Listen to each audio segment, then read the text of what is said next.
Asibia no beye ama who person die utikala bia or all types sintinom freno our 0546 843282 heno ay original and hena chasem uni ne 18 komo ewa so Adford Frozen Foods so say mo bia coast to mo pen nambi ti se kotodwe Namanama pork tintin akokwa nensa gizzard sausage na ntwemfunu mu tilapia redfish salmon pala ps opa hamani sardine any tuna no so open duduo mu anasa ope kakra bi dia kwakwa ye aduane ewe fie no Adford Frozen Foods say branya kwakwan so baby a enkane na Chris FM ewo ne opsi to mo ho wo branch ne bi nso ewo domakwan ne so a wo ani washing bay no edi hwade mu ye betimi afre Adford Frozen Foods ewo 024 843 1370 anasa 020 4557434 heno number yani Adford Frozen Foods etin komo ewo so anfresi wo man limited say mo pa dance wo niema ne bo efo na sanya papa bi ti say China doors wooden doors iron rods wood open rebaro square mesh pipe cement plywood modern design plywood wood sticker ceiling buttons roofing sheet tape measure sandpaper shovel pick and set per level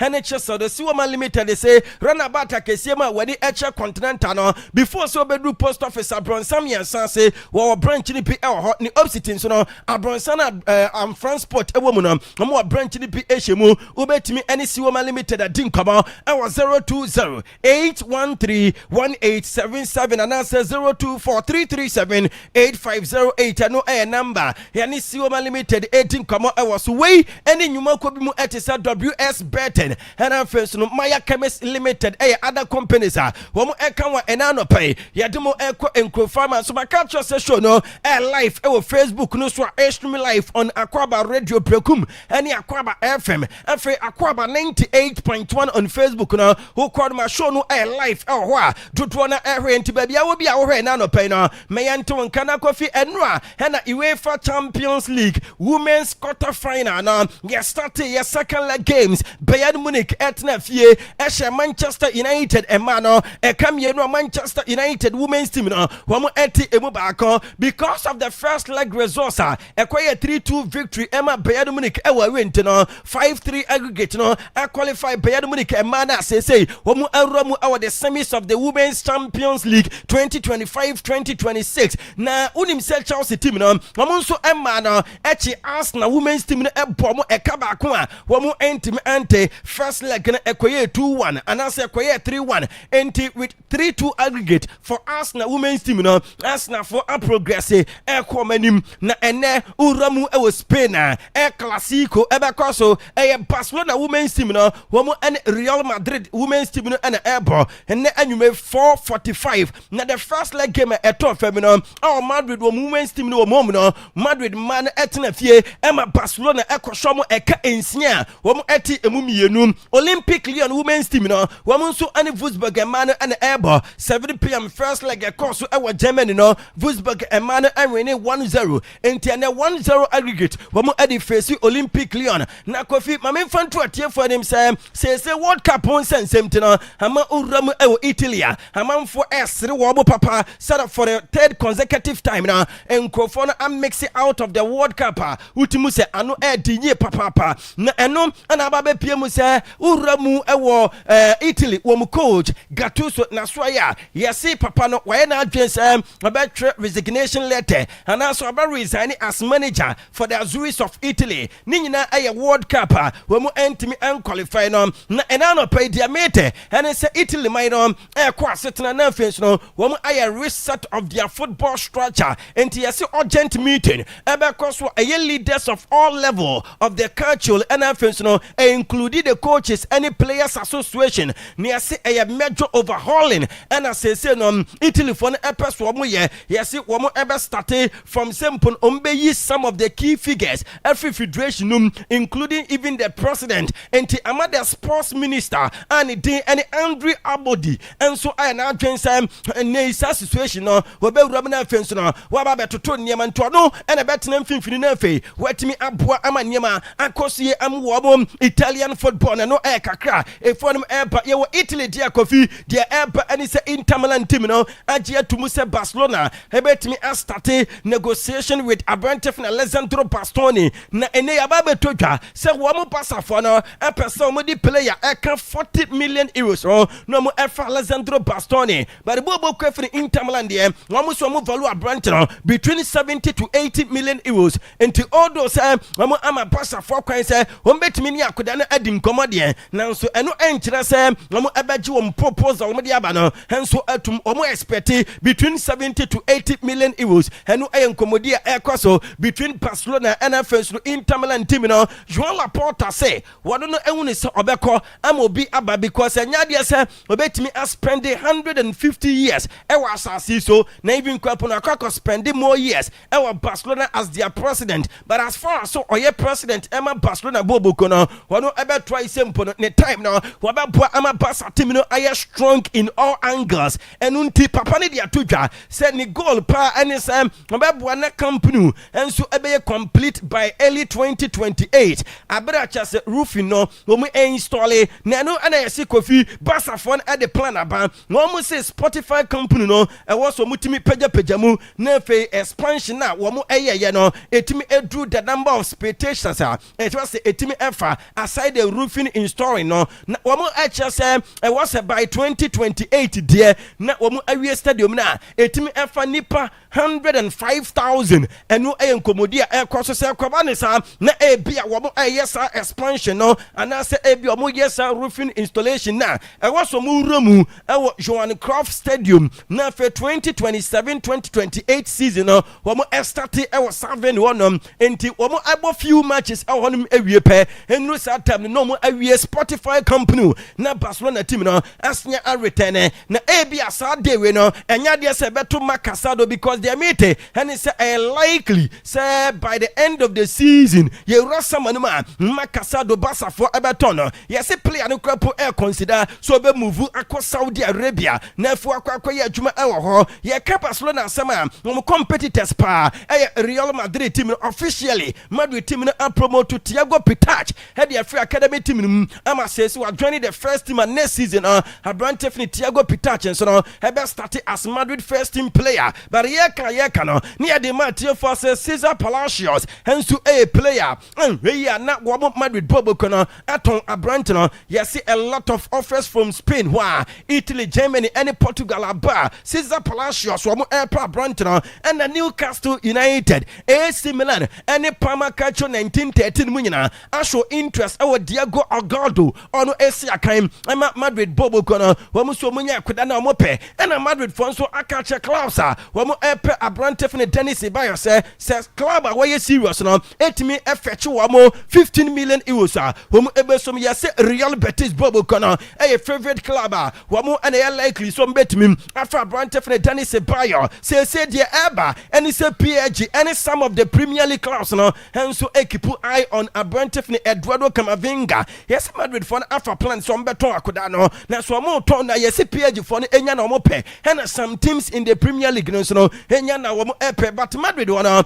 Abrante for Federico Valverde or Uruguay national team no wo aswa ya kwabo mo am perform here during the international break no wedding come and was no crapa anytime I want the football career mo no o ka manager ba ko a wetimi aboa ne pa eye papa ye fene Don Carlo Ancelotti wo se Ancelotti ama na nyini e wo football mo Ancelotti ama na shine in world football mo wono ene enya gidie e ma no na ene wo consider Carlo Ancelotti se wo ye ne busuani na o we dosno ko e ma papa no o se no krepa edin se Don Carlo Ancelotti the most complete manager woni managers be prena na ye adwuma wo gusu ne ebi mu ye adwuma but no pa and say Don Carlo Ancelotti anima adwuma and wo players was what dia seta ebema Zinedine Zidane na Zinedine Zidane panyimpa eduru ba bi no odwen say papa ye Zidane ebe drop it because e training grounds ne ba and dey any Lucas Zidane no ye goalkeeper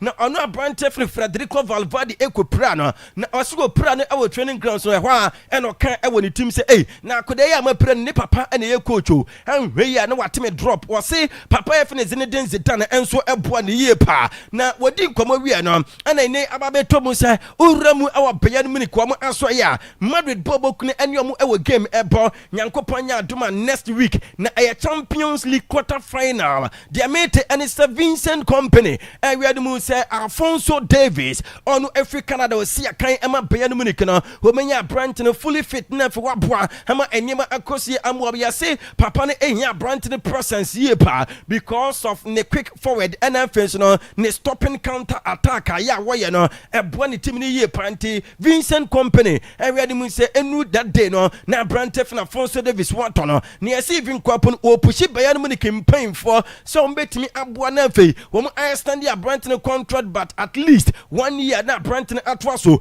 adwuma ama Bayern Munich team no ya say this weekend Saturday game Bayern Munich and Freiburg ebeba no Hurricane Ensia kanina the first leg game ebekọ so in the Champions League Abra Madrid and Bayern Munich ebo no yes branch ne ankle problem into enya de so mbema na akwa stressed home this weekend match wo mu and Freiburg ebeba no what the between Madrid game no na Madrid and Enzo Fernandez sako kan some ade afom ho ama some of the Chelsea players and former players no TTB ama Enzo Fernandez so back here enu adwumre awa Akwaaba sports restaurant no me to manim se Enzo Fernandez sasenya kwakodi nkomo aka kire chase insentro force da bia wono wode ne yire ane din ane value edi nkomo se one de so kaso wonchu su kuro baako ewo Europe a obetena so a Madrid kuro no because similar henso ema ni kura wo free so ewa Argentina aduane a wodi ewa Argentina no se aduane na bi na cheso mudi ewo ni kuro mu wo wie no Sunday to say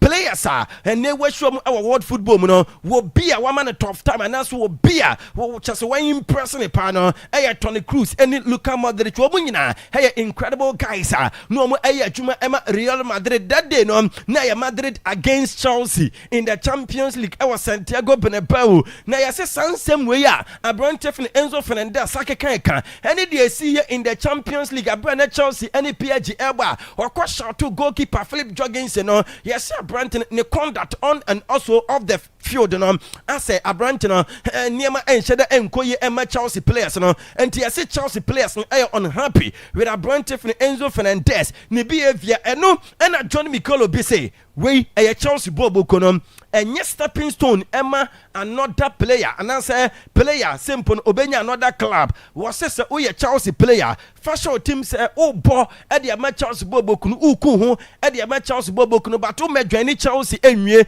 e match Chelsea emwa ema onye top player ema o megine Chelsea so emfa empe big club beat say Madrid was say no krepa e dey say so ye player na usi akan ema Chelsea e only Chelsea unkonko di nkomo about different club unkonko kan sema ebema Chelsea team no enso affiliate smaller because Chelsea Chelsea we ye and was Chelsea enye te say Arsenal wo no access wo man win trophy en ha wo no was no krepa and say Chelsea main objective and some ben win trophies na this new directors new owners eba no access adin yira and then time one Abrantef ni John Mikel Obi and Chelsea Michael Essien mo and the lines of Didier Drogba one time no now Roman Abramovich and Chelsea playing for no catch every single player say one Chelsea dem one dream this one budget trophy every season international say no push Chelsea players no but this owners no on no as one the foforo into who is Chelsea bobo kun sign echi because of Todd Boehly and in club for Martin Odegaard akra coding come on say no krapa and Mikel Arteta so and was joining Arsenal team no or see he was one of the main reason I joined Arsenal. His work is incredible and I've learned so much from him and no sama Abrantef and Martin Odegaard Arsenal captain what the MIS Arsenal and Man City woman nyina e de abomu Tino Livramento onu player Emma Newcastle United team no you see these two clubs so munya Abrantena womu pebara Arsenal no and ababe piemu say Miles Lewis Kelly ebe free Arsenal team this summer na o free Arsenal team ma you see Manchester United club likely said the 19-year English boy Miles Lewis Kelly and so ebe juani omo you see Joshua Zezi and so aka catch United in playing for say more turn this summer because what percent next season or starting the year with confidence. Nothing when your opportunity under Michael Carrick. Say Michael Carrick is there. No GDS one no branch from Joshua Zazino or best bounce so back. Would him say United team has shall see 18 come on with Gonzalo Ramos and then the representatives and no and a better just a PG for person motor kudano. How much as a Chelsea mom and Liverpool munina HS munya point no mope and I no pay their mate and it's a Manchester United for Aurama, wamu so munya brante from Gonzalo Ramos, wamu epe. Liverpool assign as shortlisted Francesco Conceição as potential replacement. Emma Mohamed Salah, wama dream and say Mohamed Salah ekwa. E was munya player. Obet me a replacing no. Emma last week kwapon be catch am say Michael Olise. Onu every France wa ye juma Emma Bayern Munich no. Wonu mom and Liverpool paying for targeting as prime replacement. Emma Mohamed Salah, but Bayern for no so Monte bedin komo se boy ne de anya de so mbeton no enu omutim kropo da enu nti ama Liverpool for no ehwe other alternative enu na apie mu se Francesco Conceição Juventus abrantana wom enya na omo epe nanso de mate eni se uramu a according to Gazzetta dello Sport no yes abrante we no se ehye Liverpool for team so mbenya ni cheap price a enya de se omo pobo kwa ne Juventus no ebeton abofo eni ebetimi aduru be 40 to 50 million euros no de eba Robbie Fowler say Mohamed Salah walk on and shocking time obey announcement no and shocking nanso ade ba ko pa ne say ha dwen say wo mu elusu such great player was a player were extraordinary and an okrepa and say over the Premier League era mu a who cut top 2 players for Liverpool untimi enka enyi Mohamed Salah emfiri mu enti abrante ne ekono ha ne nemum ote say why announcement no and shocking yes 72% chance for Mohamed Salah to play in the Saudi Pro League no hence so chances are and then according to Poly Market for no wamu edi aba wamu say abrante ne de bibia chance Saudi Arabia and obeko is either so join announce Al Hilal ene ababetomu say abrante for Alexander Isak returning to training now. When Liverpool squad training all the week, Bibia HS Abranton, ready for this weekend. Any PSG game or D omanim in the Champions League. And Strot are confirming. Now Mr. Slot in some working in NSAMPA. Abranton are returning to tune training now. Bibia HS this weekend. Obey me Esiakai. Giovanni Leoni Ensu Enya anterior cruciate ligament injury. And it just some NSA Liverpool as well. No, are returning to individual training now. Yes, practice will be back into full training by the end of Bosmia Yesimi Epui quote na wie a Abranton ebeba Onslaught asan adim kama say Abranton from Alison Becker and now we twa ya na omunim so be return no Kofi Papa ne HS Abranton ebe stay out for a bit longer and no ensema Mr. Slot wadi etudwa wasia dim kama say Jeremy Frimpong injury wonya ye our Netherlands as well team doctors no ene omo akasa say a precautionary chance ade omo ye ya na omo ade support to Abranton no say that be ya won konkopra enti say e wo mu say empanfo no e ka sansem no e Liverpool eno nkyere say Abranton eba ena wo mu entwa scan wo mu de enya nte say wa pick injury e wo Netherlands wo camp wo nemum empanfo no explanation omo de man ne say enya de say na ompese Abranton no ebo eche say that be ya won konkopra nanso ni nyina enkamfo no wo se wo be dwane Liverpool team no ena wo mu abeye scan wo mu betwa scan eno a say na mede ma mo no Abranton ne team enemies in Greenwood Intino, ama Tottenham Spurs supporters ni bi mu ebu afu the appointment of Roberto Di Serbi na enua ena Tottenham for no unveiling of their new manager Roberto Di Serbi madiki ya kacho enua dada se nyankopon nya adoma ochena ena one full squad no ebe started training after the international break na enua mo ye unveiling no papa ne first words and they say wabaso oba beboa ama Tottenham team no afa ne ntuma pa afra. Hello, all Tottenham fans. I'm very happy to stay here with you. For me, is a very honor and very proud to be your coach. I want to give my best. I want to stay for a long time in this big club. See you soon. enti eno aye new Tottenham Spurs manager Roberto Di Serbi and what this seven to just so person stay Tottenham team for a long time na kwefun sana me come in Greenwood asem woni akoda na ye adwuma awo Olympic Cloud Marseille na tama Mason Greenwood every Manchester United akọ Marseille no na se wiase nyina enso adan wo machi e dia ma Mason Greenwood one ne partner ensensema e bae no na ema papa ne din ene Roberto Di Serbi den time obekan sam se oba football mu a ne papa ene abrante fi ne Mason Greenwood yes sansem na okan no ene ema Tottenham for no ne appointment ne e bae no wo mubufu yes mpu na mo support no papa ne say e statement a wo make e atwam wo ye ne time na wo Marseille no no wonya politician wabaso obabe sevu Tottenham from relegation na nsem na wokan ye time na wo Marseille no ene London awaba no wobeka sansem no no kropa ene say Mason Greenwood ene footballing son na osia branch no time na wiase nyina akọ atia no no wo ye adwuma e de support no Roberto Di Serbi e wo Olympic Marseille enti se nei se Tottenham board no ema ni sika so onko dwaman so enkonko fa players emra the first player ni din ebeba na adwimu ene ni team eye abrante for Mason Greenwood because abrante no e a lot of qualities, a lot of potentials obetimi e de aboa club bia obenya kwanya akwakwesi akan amwo mo yes Tottenham players no I am very very excited or happy about the appointment of Roberto Di Serbi and so no abrante for Kushanov and mpinfo abonitin say oye Man City player of the month match abrante na ada ni playmates na say and odi aseda kese pa ama Pep Guardiola say Pep Guardiola spend a lot of individual time with him we explaining every detail of the game emano enti step by step no amo no abrante fin cushion of performance na e kwosoro e kan obi and wetimi agi Manchester City player of the month match John Stones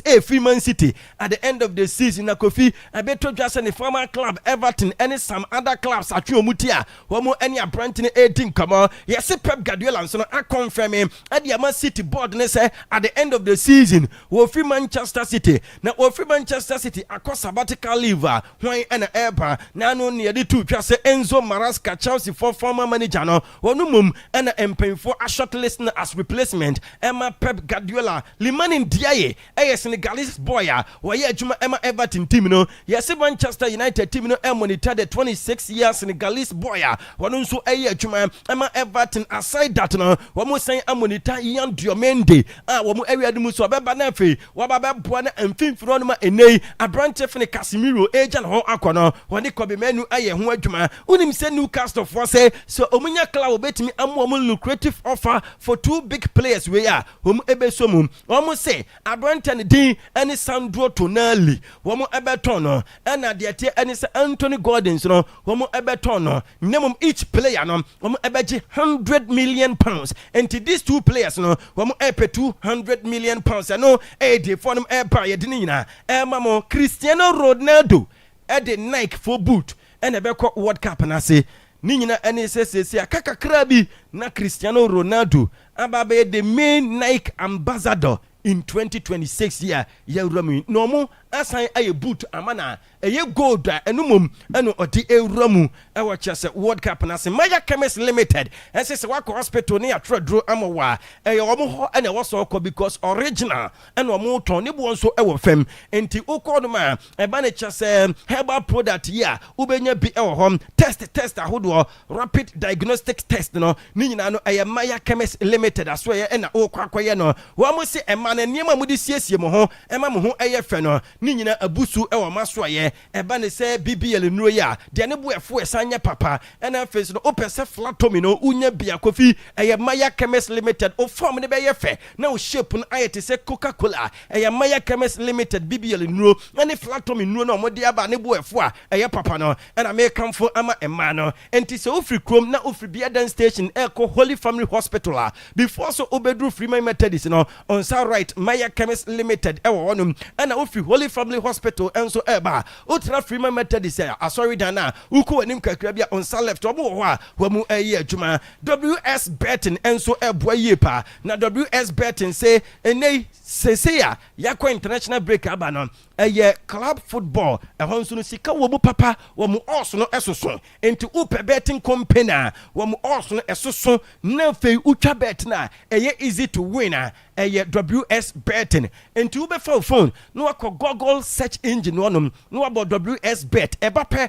no register pe no ahase bet aside football and answer soccer no wo mu ewa vieta ewo ho wo mu ewo chase virtual instant games enso ewo honum and omo san ewo racing enso ewo a ni nyina no casino no wobetimi atwa ewo WS Betting enti e say de Ghana anybody bia no okwa e WS Bet na dodo na agi atuma nyankopon nya doma this weekend Manchester because no ye the us no ebebrem na say the last munya bidi ye no masan anya foforo adi aka ko fi engina so na anopai amane nsem no ye fancy ye wish Hussein speedy recovery Hussein am say ne homfa no ne homfa no nti ye wish no speedy recovery nti ocean airba ana kofi ade ba kon so ne say wo fa ba Wafanas. Wafanas. Hey, Wafanas touch down. Breakum information minister. Yeah. What touch down. Kofinya easy. Wafanas aba.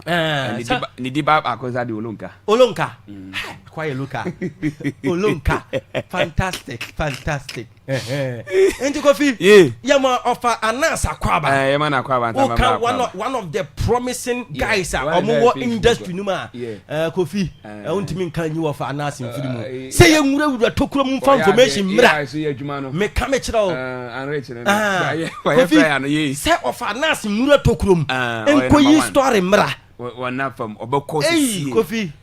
Ndi Anas yama Akwaaba why? Last bi me wo ha me nkwa na galamsey for ye omo chi omo benka say ofa na edimi nam say tabad we nya information no that is the reason why I wonya edin brekum information minister ndi say wo finance adwane Akwaaba busia no ye mo ofa Akwaaba say wa adwane Akwaaba FM and say Akwaaba radio dikobi news ni de obesane de go teta and talent is in Dawson. So, that's what some who knew to say, you know. Fantastic. Okay, and Timoson for Miss Abona and now it's an Casse Amananin Seminar where the SC Ocean Airbam na Utimi Edinidia Mawu Yepe, Dakana Yabet Fasa, Akwaaba Radio. 98.7 so say Akwaaba Sports Arena ananopi yedema anafi best for more ana ise super zone na ekoso no omo egie mrepam anopi obehu omo ofia se bai si man for my asun kodidi o asi asemo man for my asun kodidi ye na mo so school senyere no he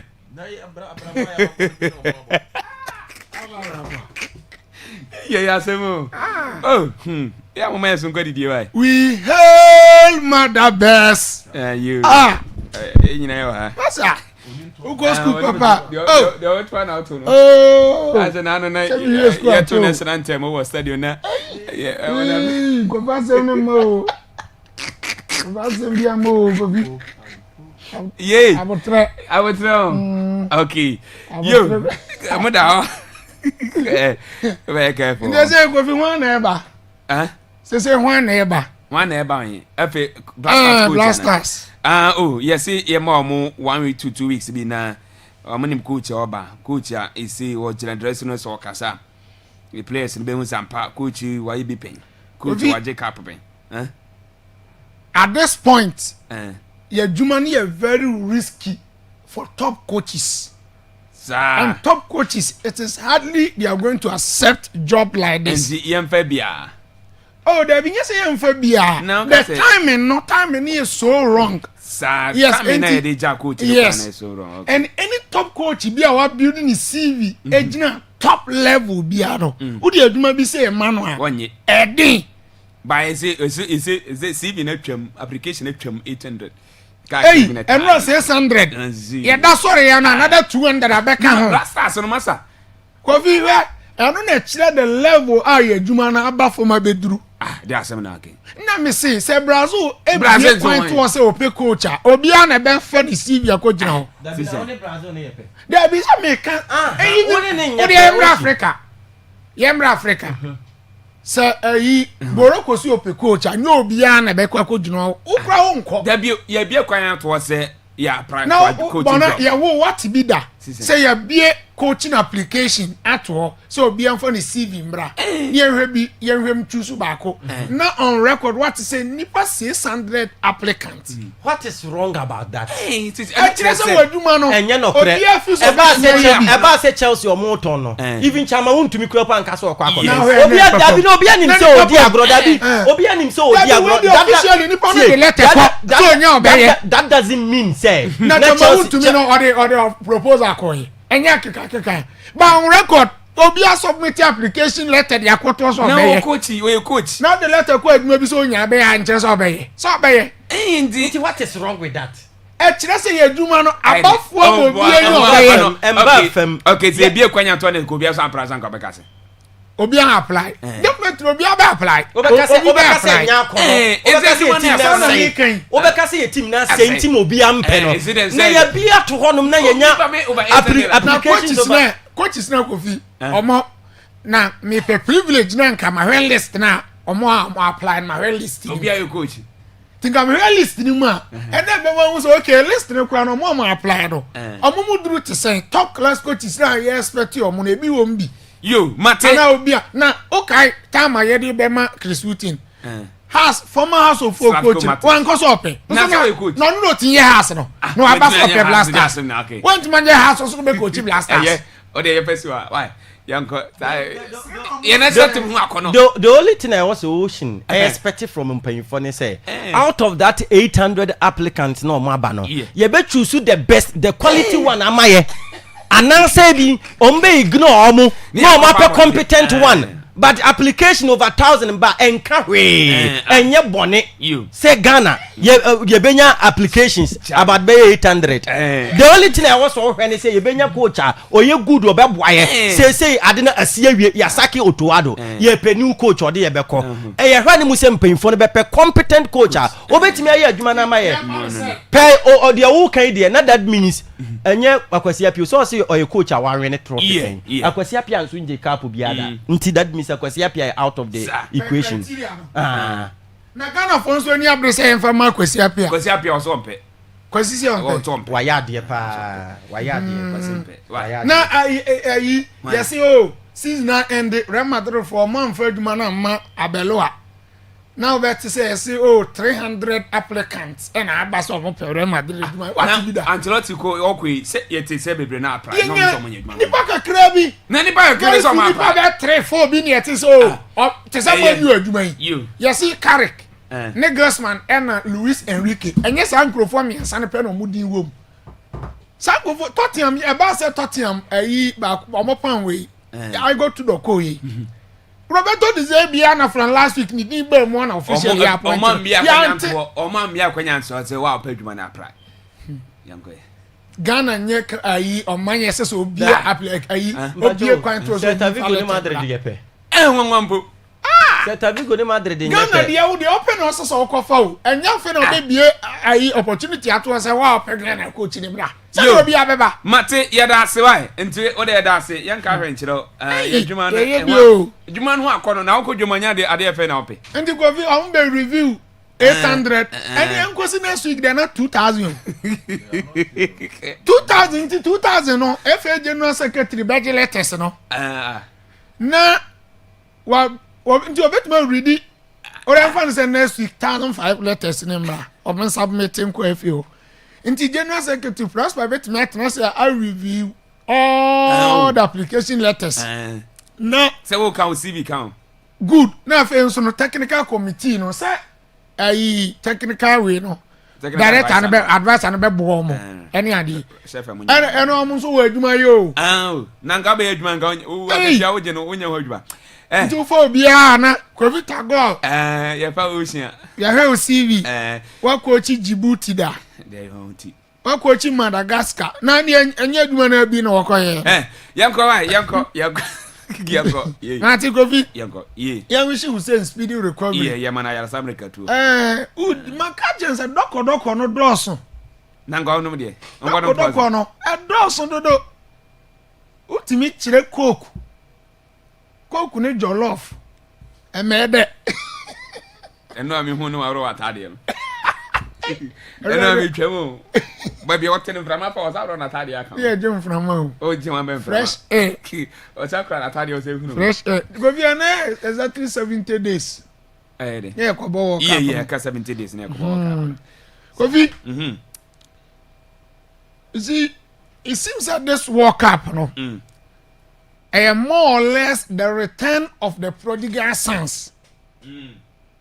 About the side for no, offering in na ho, and in age ho, say or jire japadi akwa body broko ya nye akwa ne mu finally was somebody. It seems a World Cup way. It perfectly fits into that context of example. Oh, okay. You are my ben soon be or ye absent a World Cup no mu ache papa. Omo ma. We obi to say Turkey.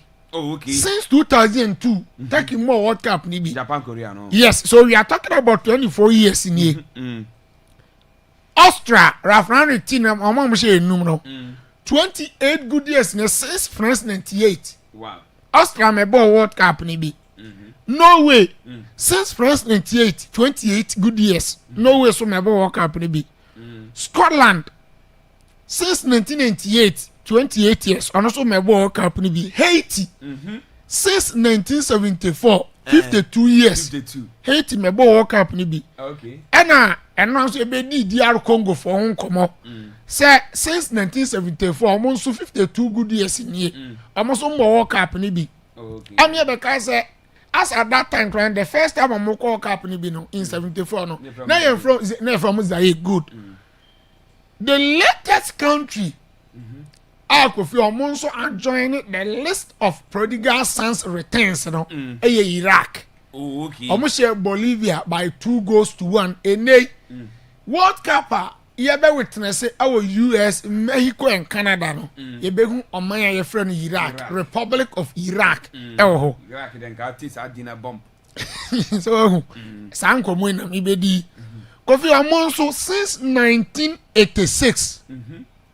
Iraq enya mo World Cup ni bi 1986. 86 40 good years. So it represents 4 decades. 4 decades in here. Republic of Iraq Emma me bo World Cup ni bi. Now you see enei oko Iraq ahin kure from Baghdad. Kovu kodru a massive celebrations and ekoso. Wow. Fi say omo man Iraq e ba be bo World Cup ni bi na wiase yin esen ba be ti Iraq enka. Na the enei se country be qualify. Na oba be bo World Cup na omo celebrate omo ni jiburo so ene say Kofi Umpo World Cup the highest stage of football. Yeah. Enti say unyo opportunity e ko represent that stage no so it brings pride, glory and animuonyam sene ahwo and again at the respect ebeto oman no so. And the biggest of all the importance of getting opportunity to play our World Cup recognition. You recognize on say one so your man would particularly in football. Now World Cup now Kofi you witness the last edition our Qatar. According to research it is estimated say Nippon World Cup near over 5 billion. So we are talking about 5 billion viewership. And no more Qatar 2022 World Cup no. And I know they made better record now. World Cup 2018.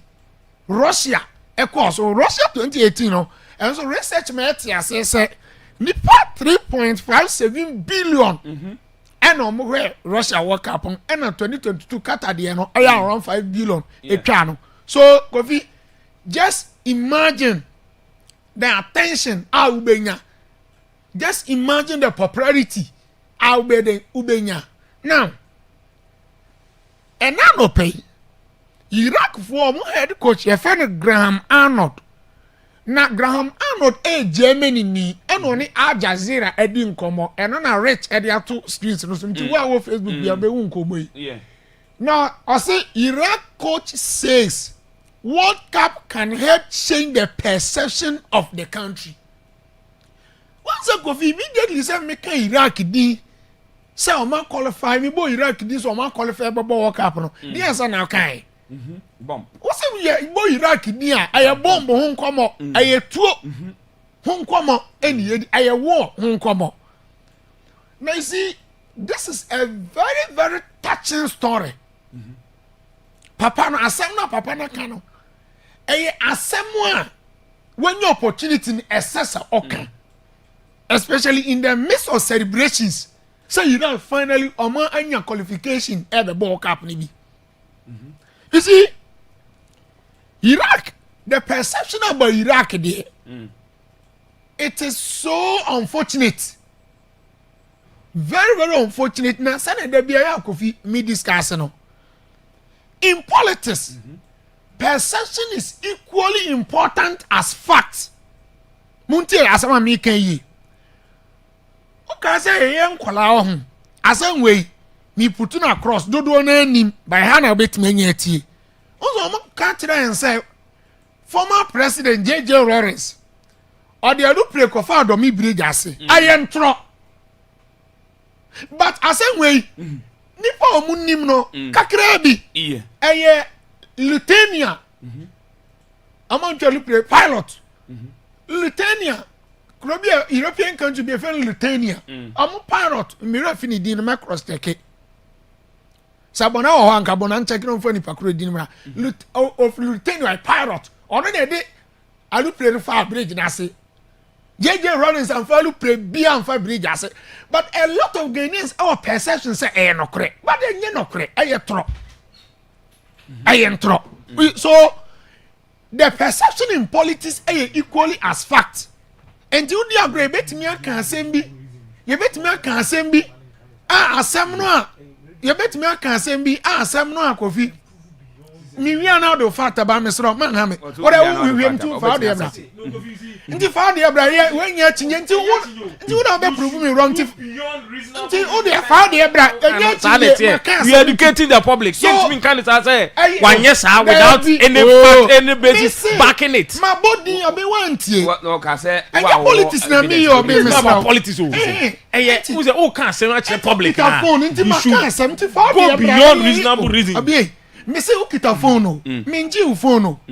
Ayi Starlink so ha data bebre ho. Nti me kan ye na so aye e bia o shimi hwe no bi o bedo point ne ba. Anya no kre. Na me kan say me say in politics na perception aye equally important as fact. And you bet man can say me what do say no kre but o be hwe to the bottom na nya no kre. Okay. And nti am dey no be example e necessarily say me politics no. And I'm talking about say you can Iraq near. A bomb good. Nti say you guys around is very allo prefer do bridge na senya no correct. Nya no correct. Factually incorrect. Sir. Incorrect. Sisi e wo kan be. Nya no correct na me say. Nya no correct. Ma body pakro din a kire. Say oye Lithuania pilot nti ko check here. Oh okay. Easy nti wo check say si ana fabra. Say o chance na okay e tro. Na we sana me kan. And you confuse. This is another opportunity Iraq for any good name. Because okay, Iraq in the 4 decades we absent since 86 or more World Cup in the bino. And nyama bebre ana to mine. A commerce famine, separatist movement. Yes, ISIS, Hezbollah, Al Qaeda, Monesania man Afghanistan for sa omo separatist group no ne ade omo ha adwen and again wars. Now in the geopolitical context, US for launch Operation Red Dawn. Senia omo ko kun Ayatollah yes Operation Epic Fury no. Sa na tie US for launch Operation Red Dawn. Na ko fi Operation Red Dawn ni nyina eye operation on the capture Saddam Hussein during the reign of American President George Bush. Now, Kofi, this war lasted in a period between 2003 to 2011. In fact, now the second Gulf War, was Iraq or the Gulf region, or Saudi Arabia. And in the history of the Middle East, Grandpa, I had the second Gulf War happened here. Now, US for launching invasion in 2003. And almost cause almost overthrown Saddam Hussein the government because Saddam Hussein not the government, you no Baptist government. Now, in fact, almost rule Iraq chrono from 1979 to 2003, 24 years. And now, almost capture Saddam Hussein. Now, the reason almost capture Saddam Hussein is as at that time, na Saddam Hussein na mamu no mo feel say fall short of a lot of diplomatic standards enti ukwa wa kan bi mami kan bibia ni ho uni ukwan so be kire wan adwen uye oba kra wuntimi emma public gathering social gathering wuntimi ma ho ne ade enti na the western world no e feel say amamu na Saddam Hussein ebu no ho no enye ne kwan so ti say enei omako Irana omuni omako ko omakoku omo supreme leader no a similar conversation okay nemon ade abakwe ma America for any bri ye ko captain Saddam Hussein say ye kato ne so say no kwenye no kure ne de enim omo say Saddam Hussein onya sika Iraq enye nyina no de omudi nye nyina the developing of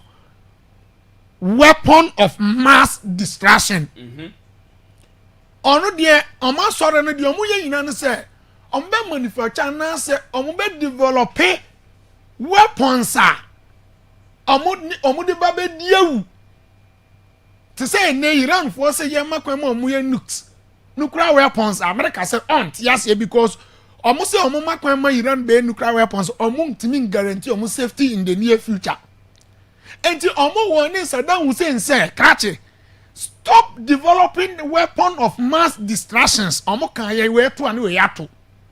Tiza ye to la oyibi ma America. Na America so yibi ama no. Na we kan we akire we. Na we kan we akire. Tiza de Nicolas Maduro. Venezuela man panyine no oni Donald Trump this year na back and forth we to man we ato amani we no. So finally and I'm launching Operation Red Dawn na amokofa Saddam Hussein. And ba America be di na sema omo koye de eko hange no.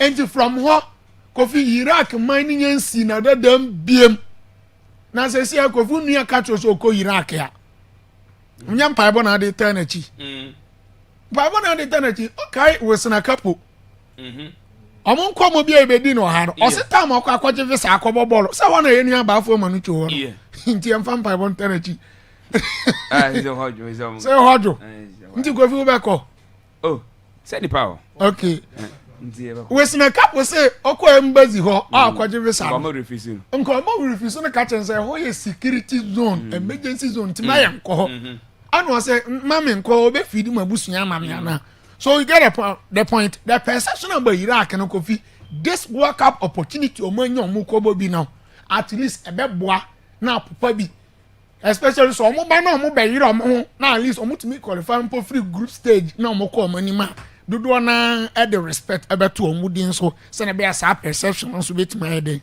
apopa ede every ho now when we move on and then you go Italy nkomo obia edi aye the disappointment in attempt to qualify to FIFA World Cup US anyeye emra Bosnia ede penalties omo. Now, Yedika Chile Moha said this is the third attempt at Italy for failure on Montini Anchor World Cup. And since 2014, the Squadra Azzurri, the 4 times world champions, World Cup, which is so sad, so painful for the sake of football. Because why? When you talk about Italy, we are talking about one of the giants in the European game. Now, FIGC Federation Italiano Guccio Casio. Amaka kwatnese, unse General Gattuso obeko. Enti omo contemplative between 2 coaches. Antonio Conte and Massimiliano Allegri. Okay, say between them no yes, Mas Allegri. Why and omo fa ejuman emano. Okay. And then a year topic of discussions are ne uko PMO Italy yes obi edi ho nkomo. Now you see Kofi Italy adwuma no wahu I understand say enye omo ayi Gattuso na ye omo coaches so coach omo adwuma no bro Gattuso ahoden so okay but Italy problems goes beyond coaching sana na me chire I say no yes now they need obia all the radical changes ebebo omagro num ene omo league na ho den wo fam because say Italian clubs need to me compete no I want to mean compete. Inter Milan and say, oh, you don't know Kakra, no so cramp on a corner, call you anything. You get a point. Yeah. And in one, also, Muli Gnomu again. Omuli dominated by foreigners. The Krumana Mobion. I hope one for Inter Milan. How many Italians know Inter? Oh, one edit crew. Oh, no crab coffee. Upo, Sanko, Mona, Africa. And Europe. And Europe. Sir. Want to mean call Germany in Casa about 4 dollars in a Kruma for. Oh, okay. Want to mean call go to America. Big institutions, you know. I have one year tomorrow. Even though I bet my company be a bit my foreigners or year tomorrow, but I go see that. So called institution be more. When you be a big institution, national institution, US now. When you foreigners or dominate scene. I hope I Kruma for no. And anytime be in football contest, you know. I hope ebe dɔɔso asene kuro no meaning kromafoɔ no emma magudie na mudi ne nkɔ animu nti ene fa Inter Milan how many Italians and ebobi over Juventus how many Italians na ebo Juventus to me parade starting 11 na Italy ni ba kukura nim you get from Napoli how many Italians na one Napoli and these are fundamental issues are also omoko rectify omoko solve. We understand the movie coach. But the problem goes beyond a mere coach. And then Italy team, every team attitude player. Player no be peja ni mu to so player we dey go Italy what ya ni mu do ho. Na Newcastle akofa. Na other teams anka utum sanka bi o mo nkyere ni the pool power no. Na o makofa player and na ye dey eko. Enti so mo ho league ni again sika ni o mo league ni. Just almost finding a way be no generating revenue income. At the other, ever Italy league no more football no say be bet me the abo mo. But say coffee to me, and they say omo pe coach ya. Between Mas Allegri and Antonio Conte, I prefer Antonio Conte because of one experience with the national team. Conte wa coach omo pen. Conte no wa coach Italy national team pen so. Oh yeah, in terms of familiarity, he's not going to struggle much. Any idea? So I think, sir, between Mas Allegri and Antonio Conte, I prefer Antonio Conte over Mas Allegri. Now, Kofi, Enzo Fernandez, I could deem common now. And Enzo Fernandez ever can say, already say no. So, yeah, Spain, Kronoswa or better.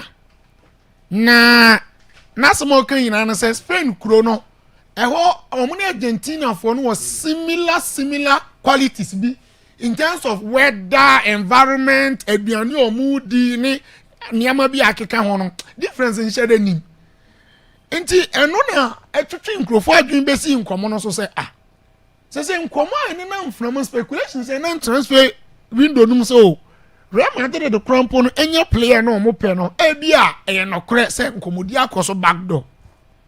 Now you see I see some nkomo we no e bebo Chelsea more than the player himself. Because one this news abie ade bi so dia ma Chelsea. Say Mr. Chelsea for bibi ya the time has come. So money boy no be kasa convince no because Chelsea project no Umpo, Enzo Fernandez, Moni Moses Caicedo, Nico Palmer, the face of this Chelsea new project. You got Chelsea team now, under clearly consultant to Bolino. It seems a new project, completely new project, and Abba. Looking at the number of players of Chelsea are turning a day. And what time Enzo Fernandez joined Chelsea 3 seasons ago, and go 4 seasons, Muniena. Kofi and they were developing power by a vice captain at the team now.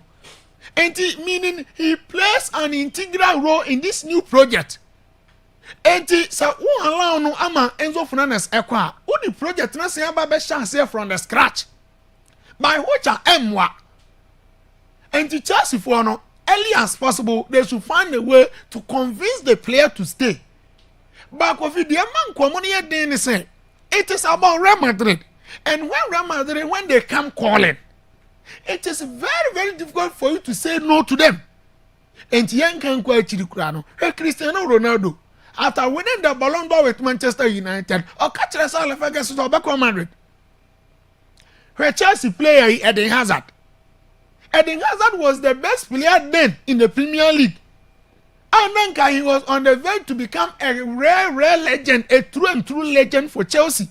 I mean, Chelsea for no be crown add out to the legendary status or mobile code because they think that at some point or you are mama Real Madrid and a dead and then koi. A lot of players they make money abo mudi. And they are not. Or trauma Real Madrid for fan kweti kwande then no money contract and no join no free. Antonio Rudiger and they put the Chelsea mukoto dwemwa. Or not to know the same instance and not trauma contract and running out. No said ekoye. And the Real Madrid they have that pull power.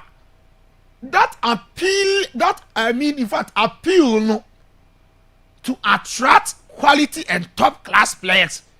So this news there, I think say ebe shake Chelsea camp and what young nkoma abonad be too yeah. I mean nya me ngwa say the Chelsea players ni be happy about comment na. Abrante Efeno Enzo Fernandez enso ye den e pass ye no. Now Kofi Joshua Kimmich akodi nkomo.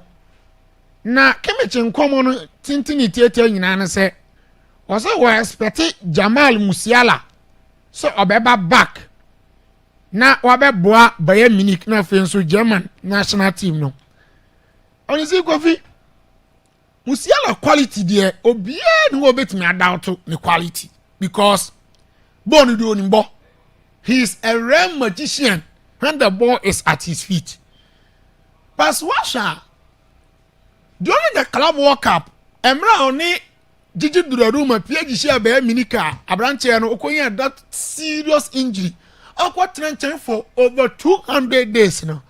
Also Obaya was starting okeka no kakrakra but onyan geni that needed much fitness no.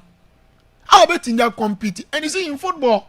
So when ya mutra antiapo ye and regain full fitness and sure ade kitwa bi sanko kan chira obese apia. Enti enei o say baby Bayern Munich team na ba beduru. At this point of the season umpo you need your best players in full fitness. You need your best players. Say omonso form no ebe kwasoro say na be on betimi abo because Bayern Munich omo share season as no be any say they are doing well. But say season be end now. The obia baby sound say o trophy. O trophy wa hefa. That is the conversation. And at this point where fixtures no don so Bayern Munich betimi age treble betimi age quadruple ni ade no. Umpo Uber you bit say Jamal Musiala. And they are the number 10 row or you saw a branch of and said in Nabri. And maybe occasionally or the Michael Olise and Akala net about the show. So what means say when Jamal Musiala again in full fitness straight away or Baby Gina branch of and Hurricane. So just imagine Bayern Munich attack of a branch of Jamal Musiala, Michael Olise, Luis Diaz and Hurricane Eoja. On the part of the German national team, the national diamond shaft no.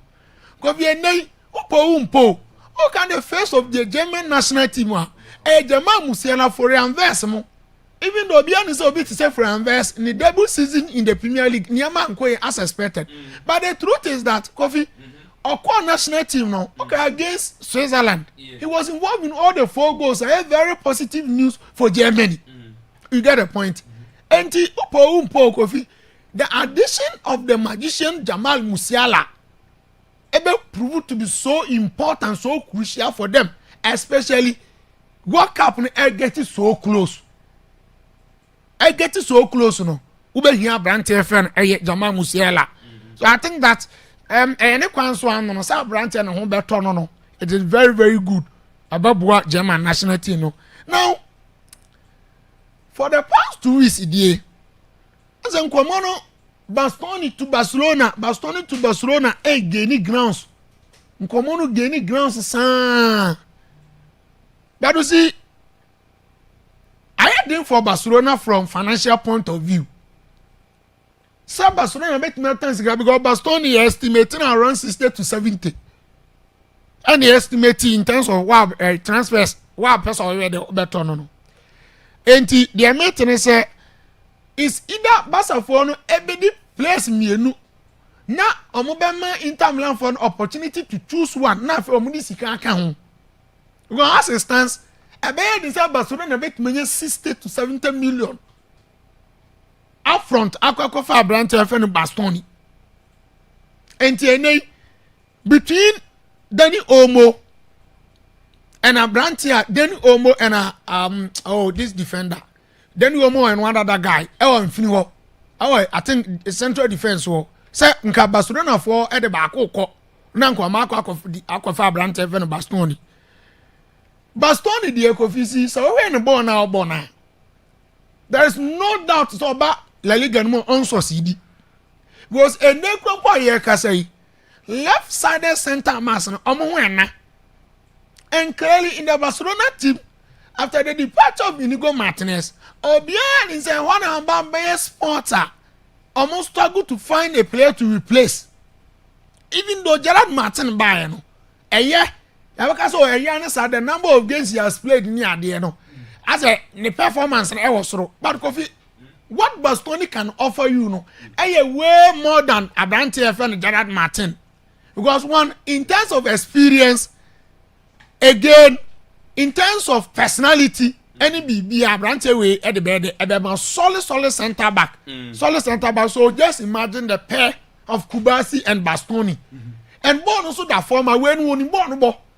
And yes, be in the out of defending corner or yard or you proving when the boy is at his feet.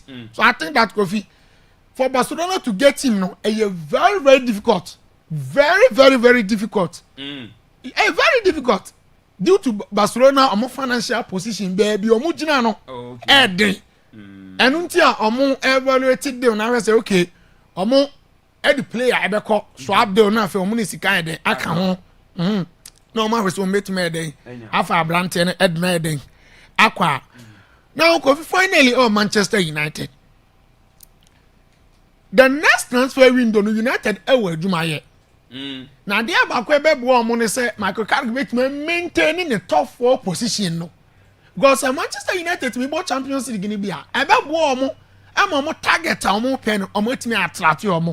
Because they play bia ni so di hunu so be Champions League even though United without playing the Champions League, still meeting their top players are more pay. But the truth is that so what Champions League in Bia teams are more competing for player also be equal energy on bed competing. Okay. And then I don't think that Manchester United any wholesale changes. No. At least 5 or 4 players ever to me I improve on my team now. In Medford, at least on be 3 players. Because Manuel Garte also Manako, Casemiro Eko. And in Medford, you need to replace Casemiro and Manuel Garte. Then you find additional Medford. Because in so do you go to Messi want to so wow. Okay. About Manu the injuries in Kwana Hano. And again, you're not the best thing here, left back. Right back and the okay, Mazraoui and Dalot. And I left back and also na branch look short. And also if ni age no corner him this season Cropona was stay fit more. Malaysia the enye obi a edini piaka. And a central defense na Malaysia. And a central defense. Matthias Delete, Yoro, Magua, Alessandro Martinez, okay. Just that where the fitness of Abrante FN of Matthias Delete of late injuries in the hand, then Alessandro Martinez on the fitness questionable. So if only they stay fit there, then I don't think they United being a center back. And again, Animu Benjamin Sesko so say the no ama as I say yen GDA won mu say every day and again you best say left winger. You get the point. So among sir positions also United strengthen the most important area midfield. Yes. And the conversation about Sandro Toneri excites me so well. Oh, okay.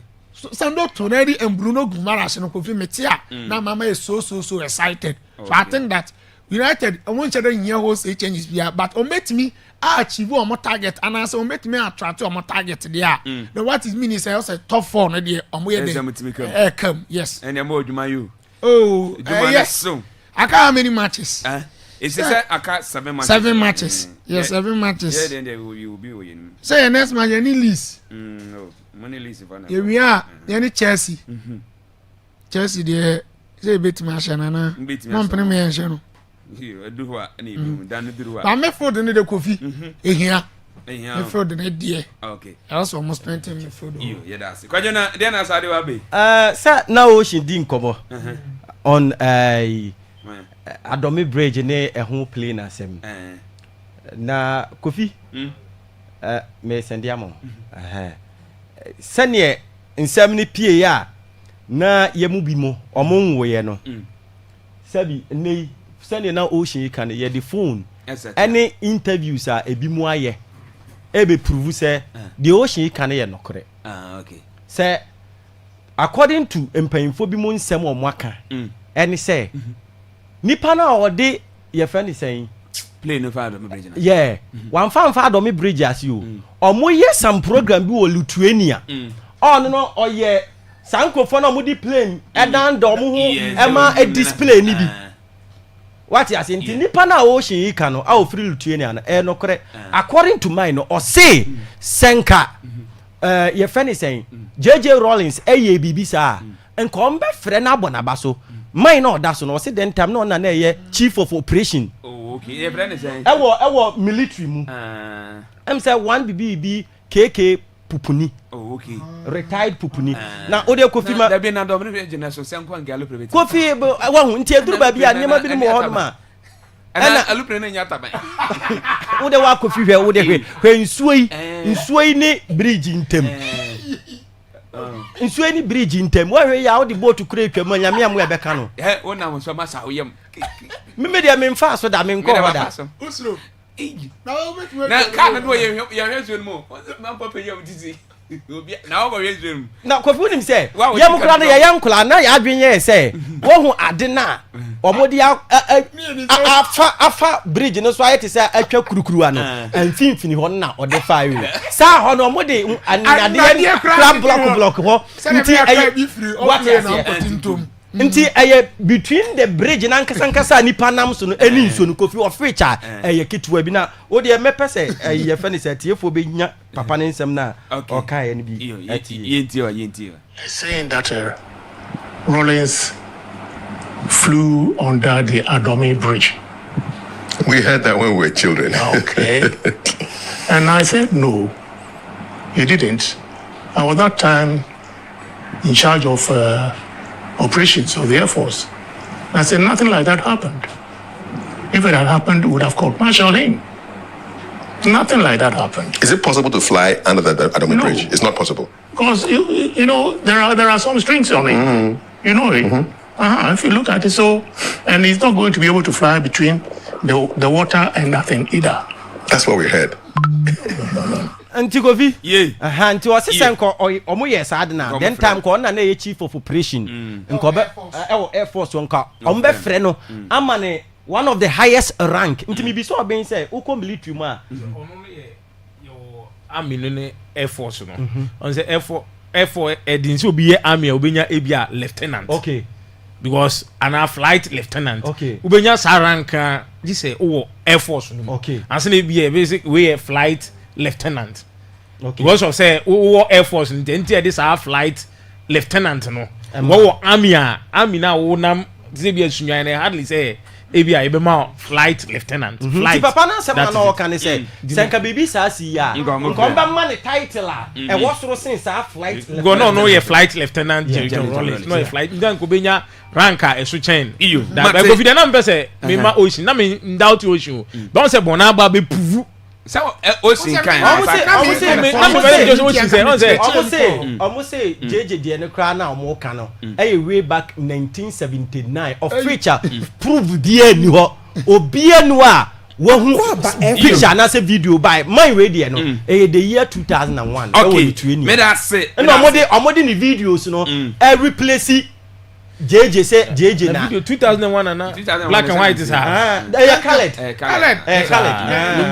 yeah say enter say we nyina adi kire dem say papa say good morning Akwaaba Sports so say FC Barcelona is the best team in the world Vesca Barca ka kire Nana Asano Henry the messenger what the aba and we switch say good morning guys so say Akwaaba Sports more fire Ankona Steven the messenger the aba no say good morning Akwaaba Sports Arena Skonzi what say is the name watching you live the United Kingdom say greeting to you oh yeah that say Skonzi agwa pmo UK yeah that say edanyamiase pam what say good morning Akwaaba Sports so Vesca Barca what say Vesca Barca football is there it's back again let it go hey sir WS bet okay yo we are doing Collins in the messenger or the about what's it good morning Ghana hey what's it good morning Ghana good morning Akwaaba keep the fire burning what's it watching live inside Qatar we from Caucus in the messenger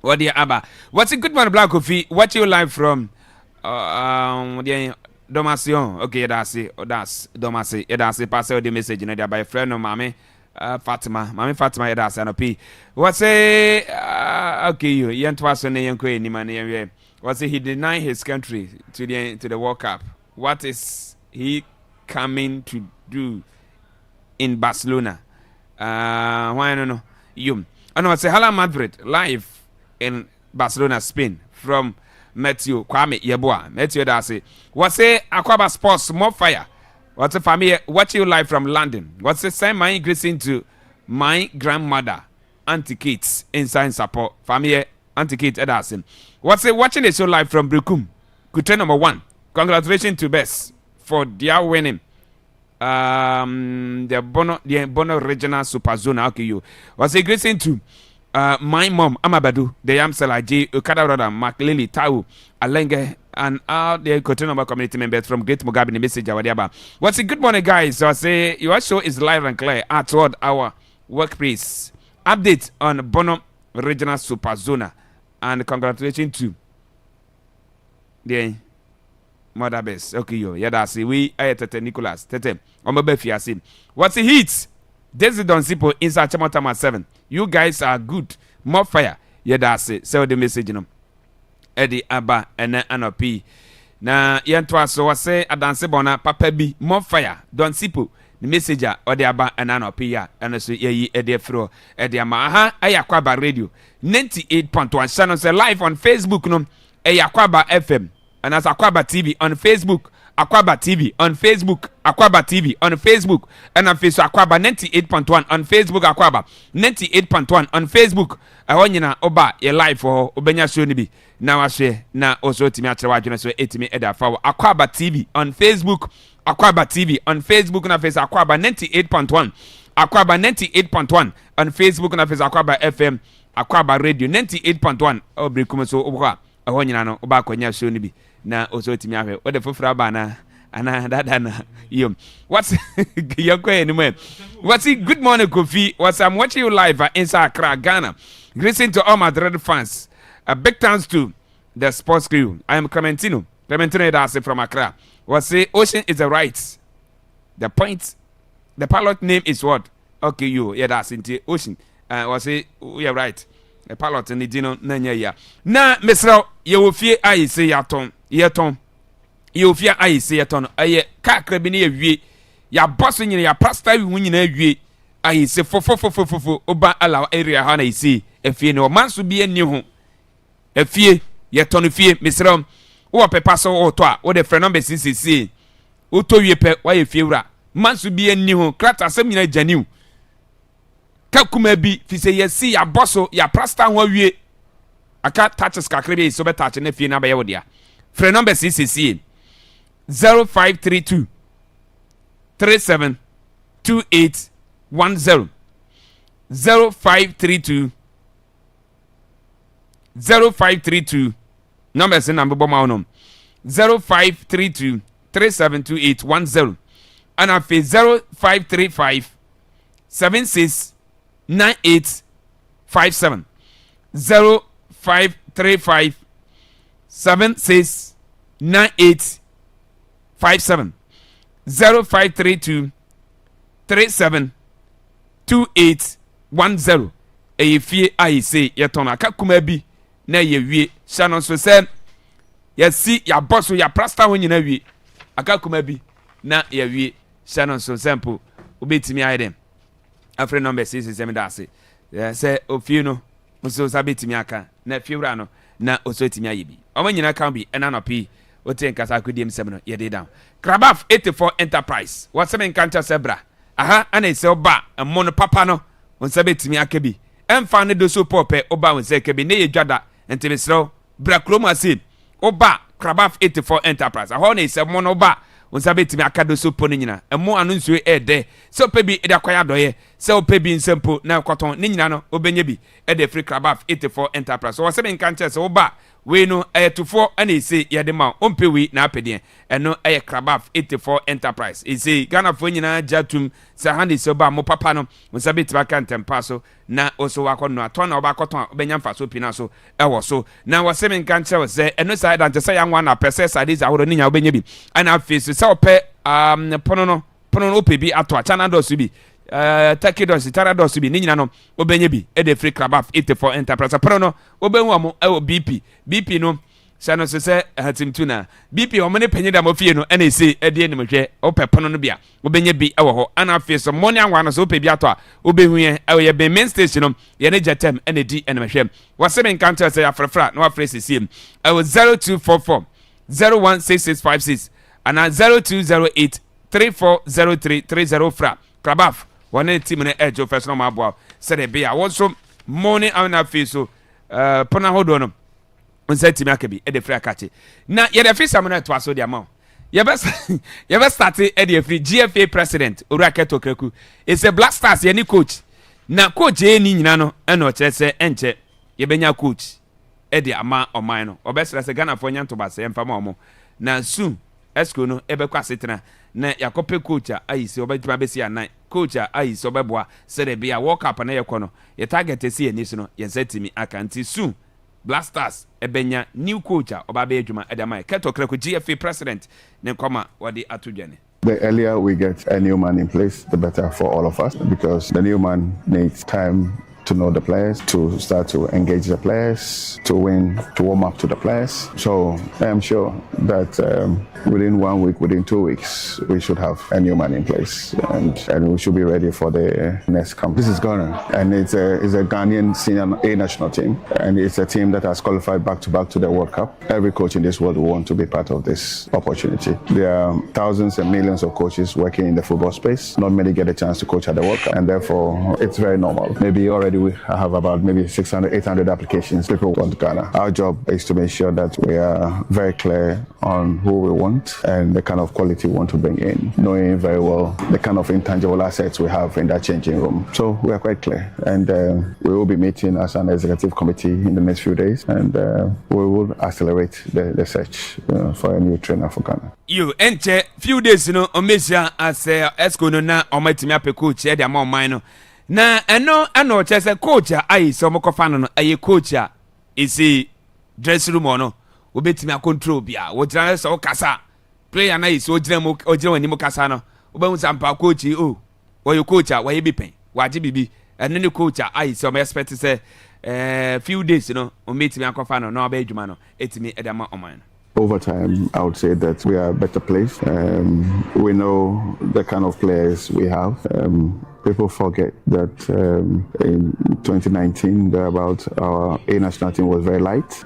People forget that at the point in time, we couldn't even find one striker for Ghana. Afenajan came in at that time. So the team has evolved a lot. And given what we know, given the experiences gained over time, I think that we are quite clear on the kind of quality we need for the Black Stars. We've been with Otto over the period, and so we know exactly. If you've been been very close to this team. You know the kind of manager to hire for this team. We want to move forward, and I think that the ESCO is well placed to bring in the next one, and hopefully this next one will be that one that will give everybody the confidence. Will be the person with a good record of having managed at the club level and hopefully at the national team level. It will be somebody who has won trophies, and generally will be somebody who will bring confidence into that changing room.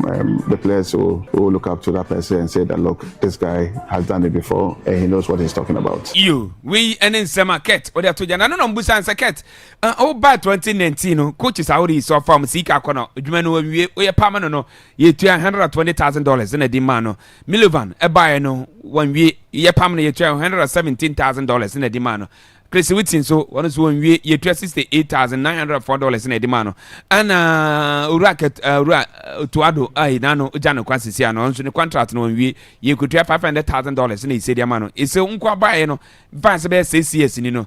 It's a Sika yet Triadama coaches a former Jumano Manu ya Palma Maya Patasicano, $805,904. And then ye biano, a man for Sasamoko pe coaches, among pe coaches a papa and as for Sansa or more tia as a FNA is say more and a modi and Nimona, send it say Mose Efano. I don't get too worried when I hear these comments because I'm involved in football for long, and I always say to people, have you worked in Turkey before? Have you worked in the UAE before? Have you worked in Israel before? You understand the turnover of coaches. When you hire coaches, they get it right, you keep them. When you hire coaches and it doesn't go according to your expectations, you change. We and then some say on founds and you may what it is why you Israel and I say for the Turkey, you know, coach and as a coach in India. Yes, Sakino. And ya pamano ya pamano na no and Neil Ante van der Poy, former sports minister, we didn't come on e fa otuado was watch it we want the quintess every fun to me jaya na time na say jana kwan no and then na ba ko say Hannes and Neil Ante van der Poy Otuado 100 players in all this while, in spite of the poor performances. All this while, why do you wait until this time? Who are you bringing? What's the person going to do? Even if you didn't have enough Ukraine, your performances, your performance here, a performance against Austria was horrible, but we saw an improvement in the German match. I'm yet to get an understanding, the reason for the action. And the timing is my problem. The timing is my problem because to prepare most of the players in most of them are foreign based players. After 2 weeks, within this international, break, they are all going back. You may get the players again just about 3 weeks to the World Cup. Coach now debano. And then pan no bit to me a year. Coach be out the baby no. A bit taking the time now or their players see almost subain almost year their response to technical directions, their response to their own self-discipline. Any kika players in your pay. Omonti ase any omone ye nyina nyepe. Player ye wo no wo jowulu. Different from player you won't know what actually environment and the sometimes impact on the person's response attitude, professional behavior and income. And if say as a coach, on your time, no profile players in na players that will determine coach the interaction in the interface with the player. That coach must have some substance. That coach is not just going to manage the football they play. That coach has to manage the individuals. Many a time we have missed opportunity like this because of attitude of players. So you need somebody who can be a father figure, who can look into the eye of a player, no matter who that player is. Now I catch a player and say, hey, sit down. It's not just anybody managing a national team. We and Sama Edwin Neil Ante van der Poy, one of a former sports minister and come out there to the annual say, hey, what can pay you, Queen? Dan Wabek, young friend. Edin Ketiane or the man you see same from an answer phone. What's he from? Na anya bia no express e what is here e from no hwan mo ne born boss am rante e so abobo mudin oh suti yam from every Ghanaian living everywhere in the world. If that person has the ability to be part of the team, should be part of the team. We shouldn't say a quota. So if the person is playing for Asante Kotoko, House of Folk, and is better than somebody playing outside, he should be in the team. Men can say a quota by force. If say you have 5 local players, Benjamin Sari is a local goalkeeper. He has proven to be better than Atizigi, so he's in the team. And yet because he's a local player, that's why he's in the team. He's in the team because of his ability, because of his competence. That should be the case. That is why I'm totally against those Ghanaians who are saying we should not invite people like Callum Hudson-Odoi. My brother, do you know what Callum Hudson-Odoi can do to the Black Stars? Do you know we are going to play England? Callum Hudson-Odoi has been playing against all these English players already. He has been dribbling them right and back. As soon as he wears our jersey, that English player is scared of Callum Hudson-Odoi. He knows his ability. So it will limit his performance and give us a psychological advantage over England. But maybe I say, oh, there be players where Callum Hudson-Odoi is better than some of the players in the team now. So why some? Look, he's a Ghanaian. It doesn't matter whether we called him 3 years ago. What were the conditions at which we called the person? And I want to remember. What were the reasons he gave why he wouldn't come at that time? Look, and let me tell you, me picking Black Stars. The first striker I will pick will be Danny Welbeck. Do you know why? He's qualified to play for Ghana. The FIFA regulation says that if you are used by one country in 3 or less appearances, after 3 years you are qualified to play. If you are used by more than 3 times but you have not been used again in the last 10 years, you can switch to another country. So Danny Welbeck is qualified to play for Ghana. Why haven't we called him? Achampong, that defender for Chelsea, is better than all the defenders we have now. I'm saying it. I've seen him. It's not just because he's playing in Chelsea. I have looked at his ability as a former football player and as a former coach. I've looked at his ability, his intelligence. In the Champions League, I've seen what he has done. You, we and then Sama Nilante Vanderpoy, what the Atuja and then Yadibi Edan, our Akwaaba radio 98.1. Na ano ana yebuza lawyer Safuduku, one a legal advisor, Edma Asante Kotoko, Coach Rasobi, Asante Kotoko Busane say, na coach is a Mojane Queen and Yabiano. Oh, share, Uncle Fakabi, Emfa Emre, Abra say, Yetimeja coach in Equine. And what I say, and your cabia is a cabiasa is a contract on the Omasan Sano, and known is one more at the ear Juman lawyer Safuduku, one a legal advisor at my sports minister, Honorable Kofi Adams, then comma, what are to Jen? Oh, a contract of this nature, we are not, strictly speaking, we are not a confidential. A Fanono Oma Committee on say, you're meaning I am finding some to the assurance with my man say, and for how we are Americana. Fanono, and say, I'm a Tosumo, na and Jazumu, and a BC, the BBN or BCA, a bay as a moment. You we and Sama, a free lawyer, Safuduku, Nakati Eba, and Opi Yadebima. Na, why were United? And no, you're and cash, you say, no, a first apprentice, so, or me, improve in a 70, a globin or moody. Young Korean almost used statements. Nina say, in Jackson, also, our league, no. And the league, no, I'm not to be my any or matrimony. And the Ghana Premier League, no, it's almost all my quantity of Finaka, say, it's a dear course we or man show more prima. I'm going to associate me about. Yeah, you are more matches, almost couple matches, but could be almost on book 60,000 Ghana cities. Then I say for now, Ubiko Yebia, now match or Masuka Krebi, or Mukwa Yebi, there 3 matches, almost have from 30,000 Ghana cities. Or my HS, F in your fair, and for Momo. There's a league, you know. Omo MOB just enter e bakwa man say couldn't come back. Na Georgia go say free akasa adia for decision.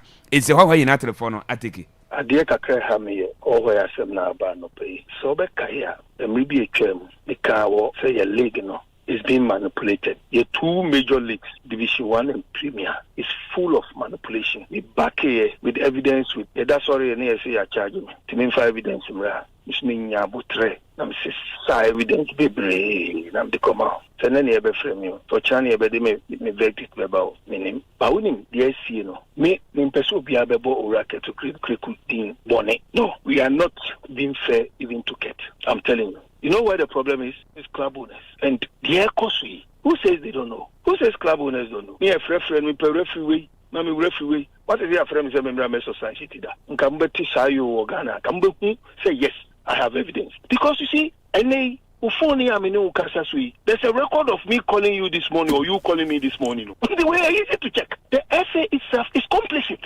In Yamana Ekosom, yes, they know. Ada Sebi, Ejumayin Nam for. You do your home cover. Oh, man, my arrangement cry, no referee, never buy my match. Maybe I eat every day. But another question, Yantajika, or say, would you go and do the right thing? Because a referee is be it do referee, my in bomb about.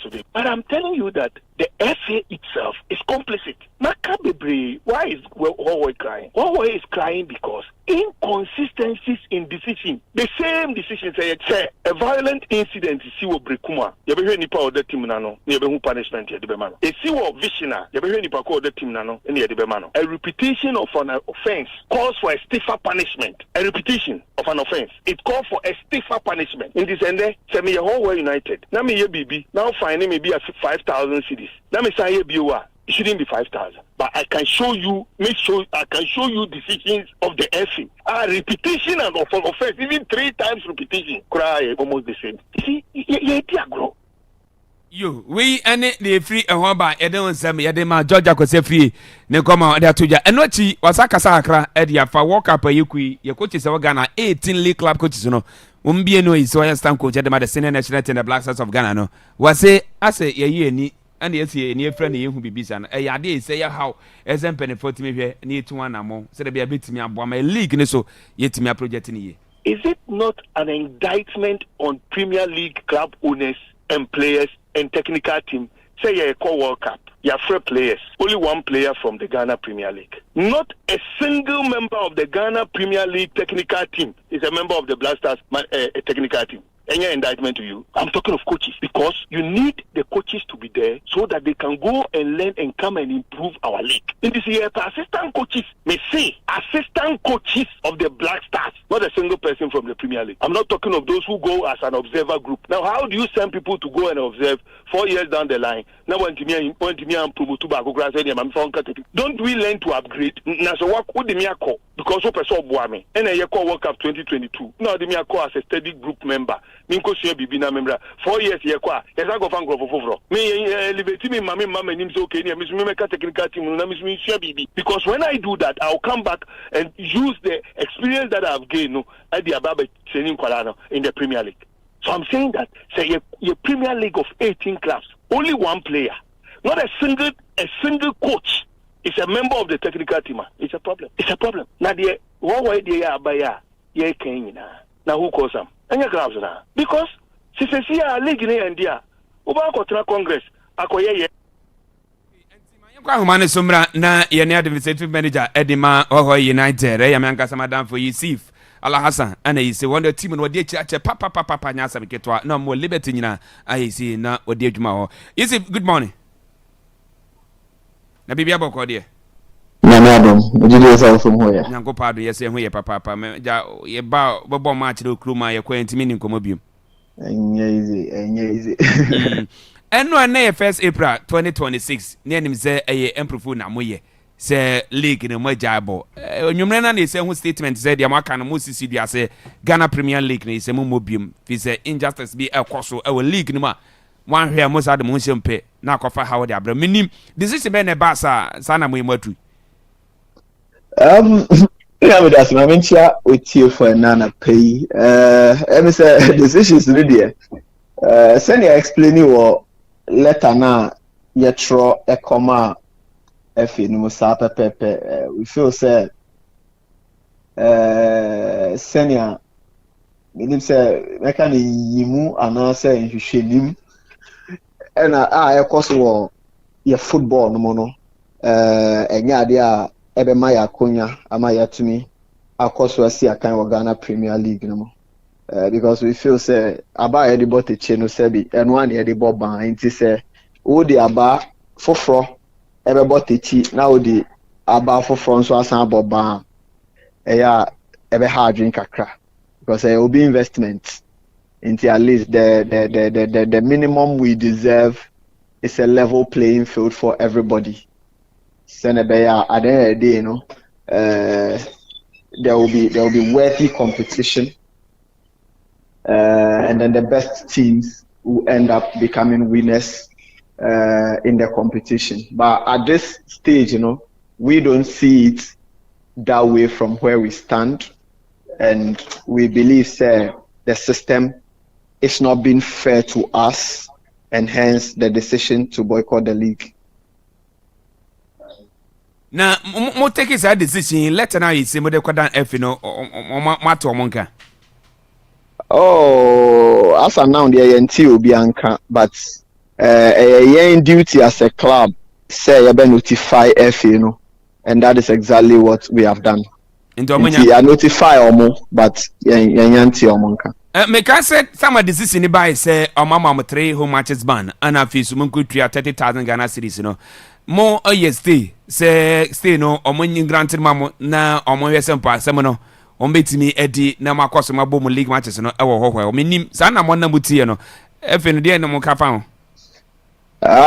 meaning say ene wie ya na say ochena na ombeka bibia fa ho but as and now yenti hwe emphasize asem no ho ye appeal assign file for stay but obia enka bibia enkyere yen ama yakoso crab match ne ba ho away from home and also no crano ehun send bebre because ultra referees ahodo a omo appointee any the way and manner almost be officiate match no through can and I think say all these are some of the factors leading into the decision the leadership of the club has taken.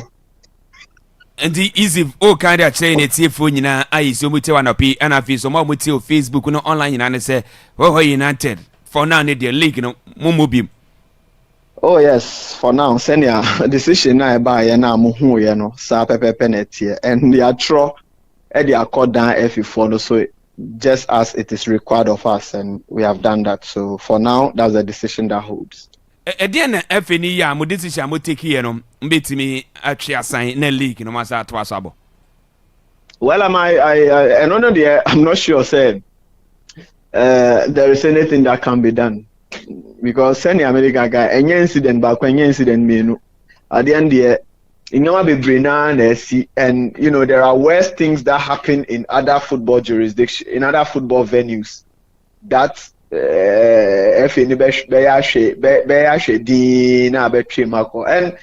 I think 2 weeks ago even when we went to Swedro a lot of things happened. Meaning so charges Swedro like yeah, I don't know, but Southern America, the selectivity in the justice system, and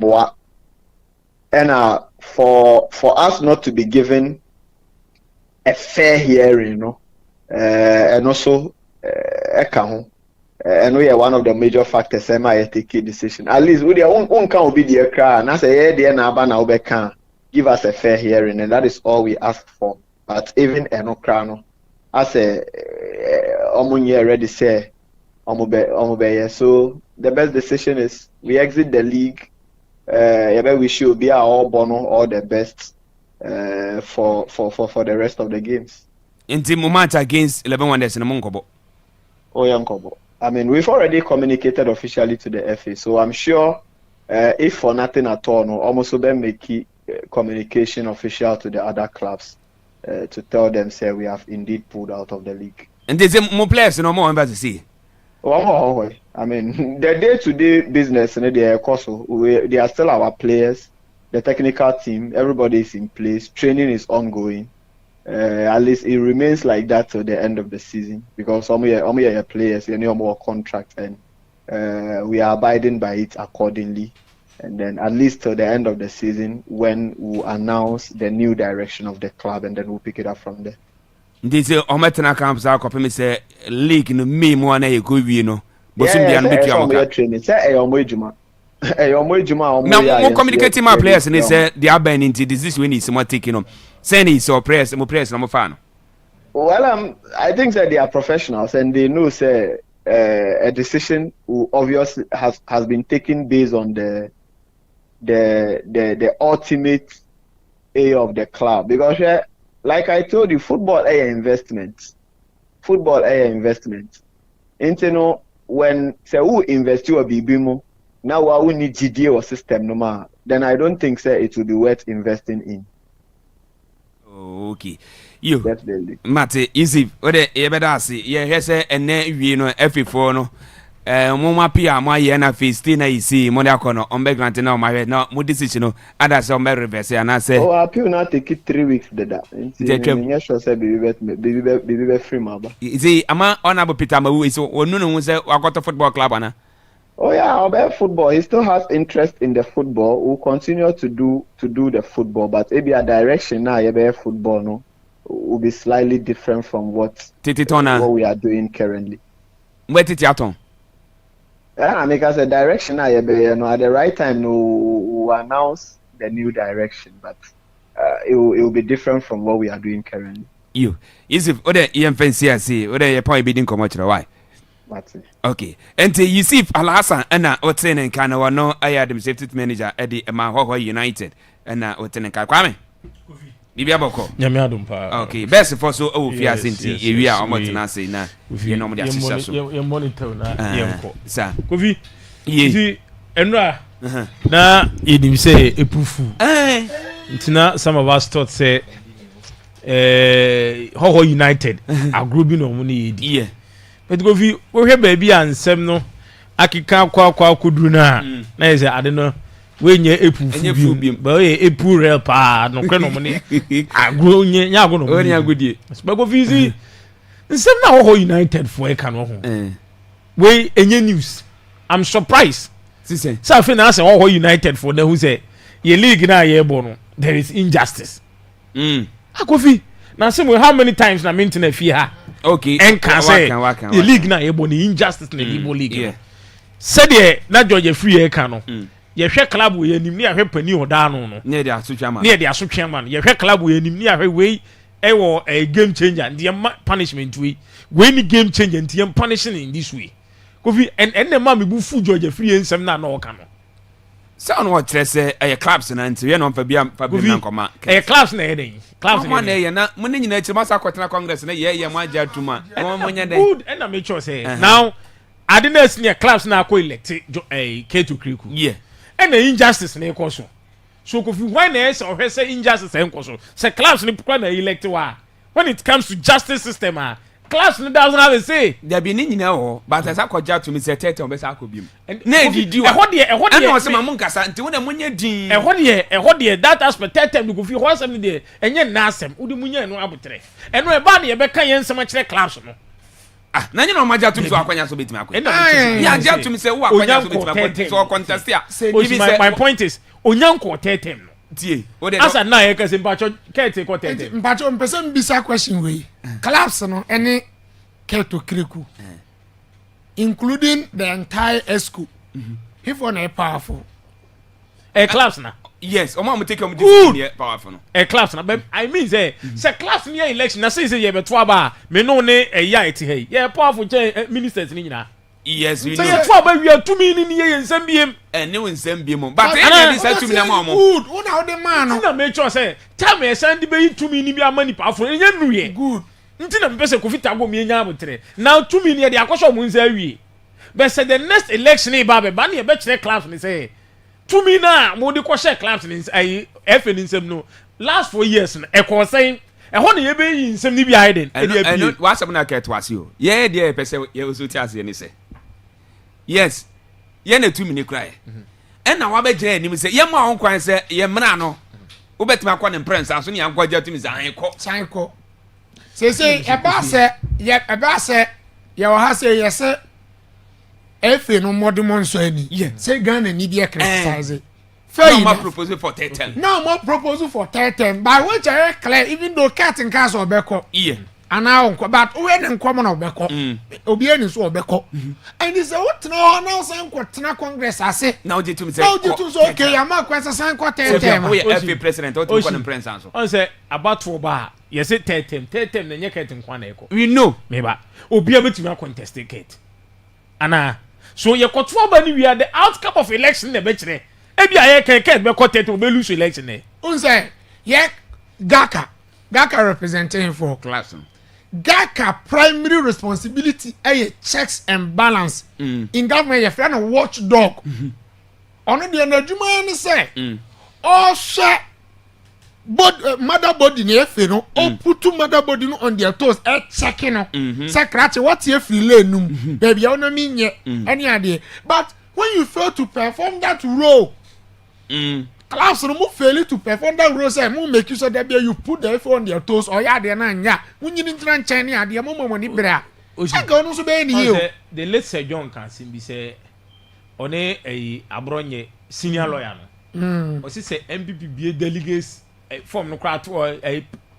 parliamentary forms me to a say akuadon kokora ba so be fa bia monton bi nye den e ma no say even asiedu nkati kra ba so be fa bia monton forms nye den e ma no but the final judgment ne say elections no na be kire the fact say asiedu nkati ato NPP forms nche say be MP so maybe they said the fact say omo akọ prove term no dia market no enye curtain kwa na ekọ term no you know or another candidate betumi challenge no so in the fact in say e bia ket ya prove term into or ko term no elections na ekọ akoye ye nya nkoto aba ne de obi ye nto aba ne ti ye ato aba na all this no e ho na mpese ye gire sesi e ni ebisa clubs say aba na mo koto ne last year no e the market na ho asem na ye be kan sesi a because aba na mo tuma na ho tumi na o ye den o di sesi a and confusing injustice as me ya can the whole wife should keep quiet. Yes, Kofi, they should keep quiet. Class ne started some complaining about injustice no. Kofi, class no do sign out say or can be ama the class ne organa ha no. Obian suro. Because obian fi say now so only get afa Kofi berry. Me say Ghana ha teams bear 4 pe and any get afa Ghana ha and 4 ne mu 2 eye team market ntimi fa ne nsanka eye kotone has omu na eni keta for Ghana ha ket ntimi fa ne nsanka but eno kra no enye clear so omu ni nafa because kai abato na se kotokwanto nti one state in stance mpo me you na mo ehu se bia owo ket pa ke bi obeden obetu bia na kotokon nye sure aba na okuntina nti Kofi kotokone ha I mean so omu na eni wafa enyi so omu ni wafa omu na eni wafa kra untimi intimidate omu because if you aside these two clubs no the only clubs are Ghana ha aka metumi aka se omu ni ket afa go fi two clubs fe two clubs pe na eni ket afa and ket he making sure say sa two clubs ba akode wati team but ket he making sure so the clubs ba akode be relegation so the last time bisa ket nkola ne say this emu yi omu ni ket ni nyina free ma ebe ka mo nkwa hwan na bewe because we were ket 17 clubs in ket in grow for with among the 17 we kotokone house mo hwan na eba bewe ana we aduana free ma which I go vi ye nyina nim say aduana nye ket omo di aduana tim na chi omo ye ket nkofo ni omo nto aba ni bi me ba eduru so omo koto aba na mo bi antu bi eninti na atapoku kodu dreams e ka kire say atapoku ye ticket nti e twese kan ono so no nti aduana tim no ho no ayi tender mo mu di ket echi no na mo mu ya nto aba ni bi da untu bi aduana Mr. Kumsim no na eto aba no we nyina ni babia Mr. Kumsim se Kumsim wo Georgia fiye and that is adia edi en football ni nya Kofi nsema esisi wo hohoi na ye de ama hohoi ban no Kofi now the woman say article 13:5 no Kofi ekire se hohoi fo no so mo bi ma team bi o ne hohoi bo bi ha no sa points ne ne dia wona na bo wi a the see bi ha no still maintain and Kofi ti hohoi fo no so mo ya appeal on the 10th of March efene besin ne efene nkarem fa appeal no efene respond that which am respond besin ne efene nkarem fa appeal no e na hohoi fo no so mo be stay of execution dey akonto so because e ho na me ne hohoi fo no problem no because stay no efene ma that stay e court the moment I be court so sa o court na league na nkasa why then what free and na e say hohoi dey ade ne koma the appeals committee ewo Efi ho but efi for ka chom san ka say co discipline committee for na e di judgment here then e buy no and now Kofi say be cancel no yan cancel ho phone fee say nka say omo cancel no within that week na mo hu say okay appeal no omo dey aba no from Monday to ebia Wednesday Thursday no enye possible nti mun san ko bet na say ho phone be ka say yenji stay ni yen twem omo nko ase ni yie enwie de Kofi na enye possible mina say ka wie mu di nkuku a na ma chese na makobo no ho mi e ne den nti na say within 3-4 days no na say efe ni transfer no so na appeal na ho for the aban Kofi omo ye den na Kofi de ho for e kan you a lot of clubs are boni a ho for ikoye Kofi omo ya atra na so bia ye bia na nje so koye bi there be na me just say injustice Kofi amanfo aye sa ne mani bi atra now dreams di boni a Kofi yenka vision as di boni a yenka wo man we mu hwe ne ma akoso takwa me de ma na me uzo bi attest say dreams beje kwan na season be babono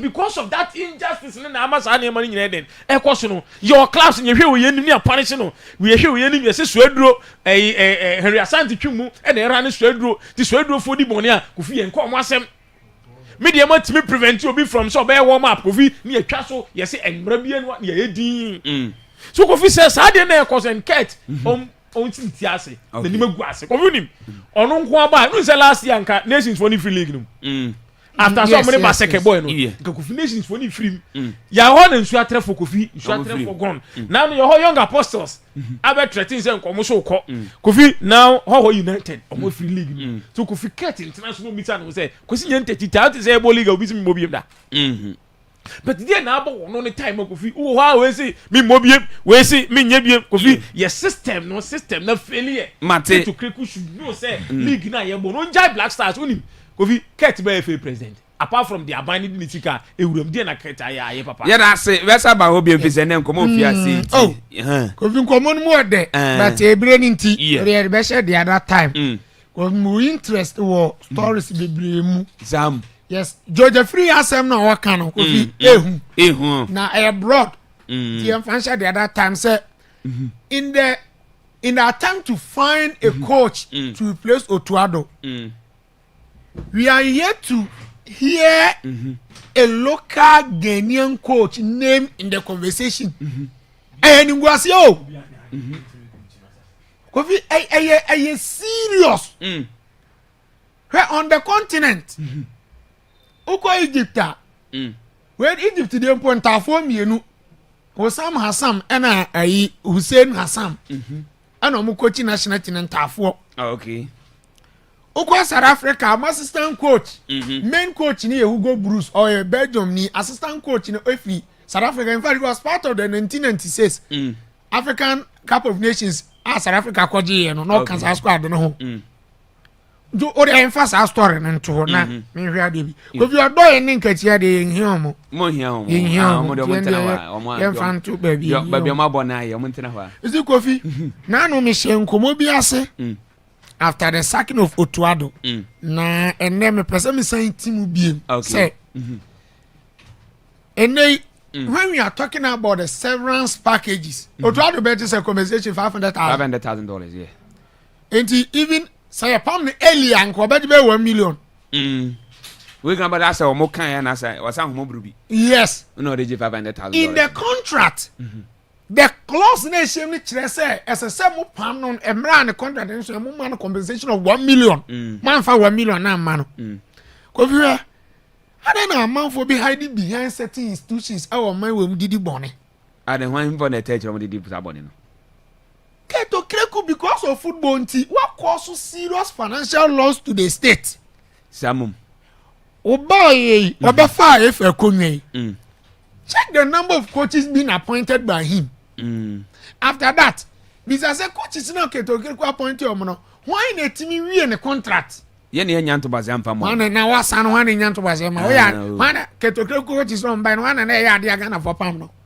your coach ba pam no bi ani say we oya ade na mo pam no Morocco fo mu ni ndi omu hom di obi ani say Morocco coach we leader omo pam ni a mistake we free ya kana say en free if on coach no okay because of Keto Kreku ni incompetence inti samum close to $1 million has been paid as severance packages $904 Kofi sikana ye kani nye sika ketu ankomo no $100,000 ay abro $100,000 getting close to $1 million getting close and even the last part pray me and I said the last one Otuado Tizay offer a coach like Otuado now the $1 million as compensation send the contract mu then how bibia ha no now I say go to Jessica San kwa kwa jina free document nsem omo so man tuasidi Oh, Kofi, it is not true.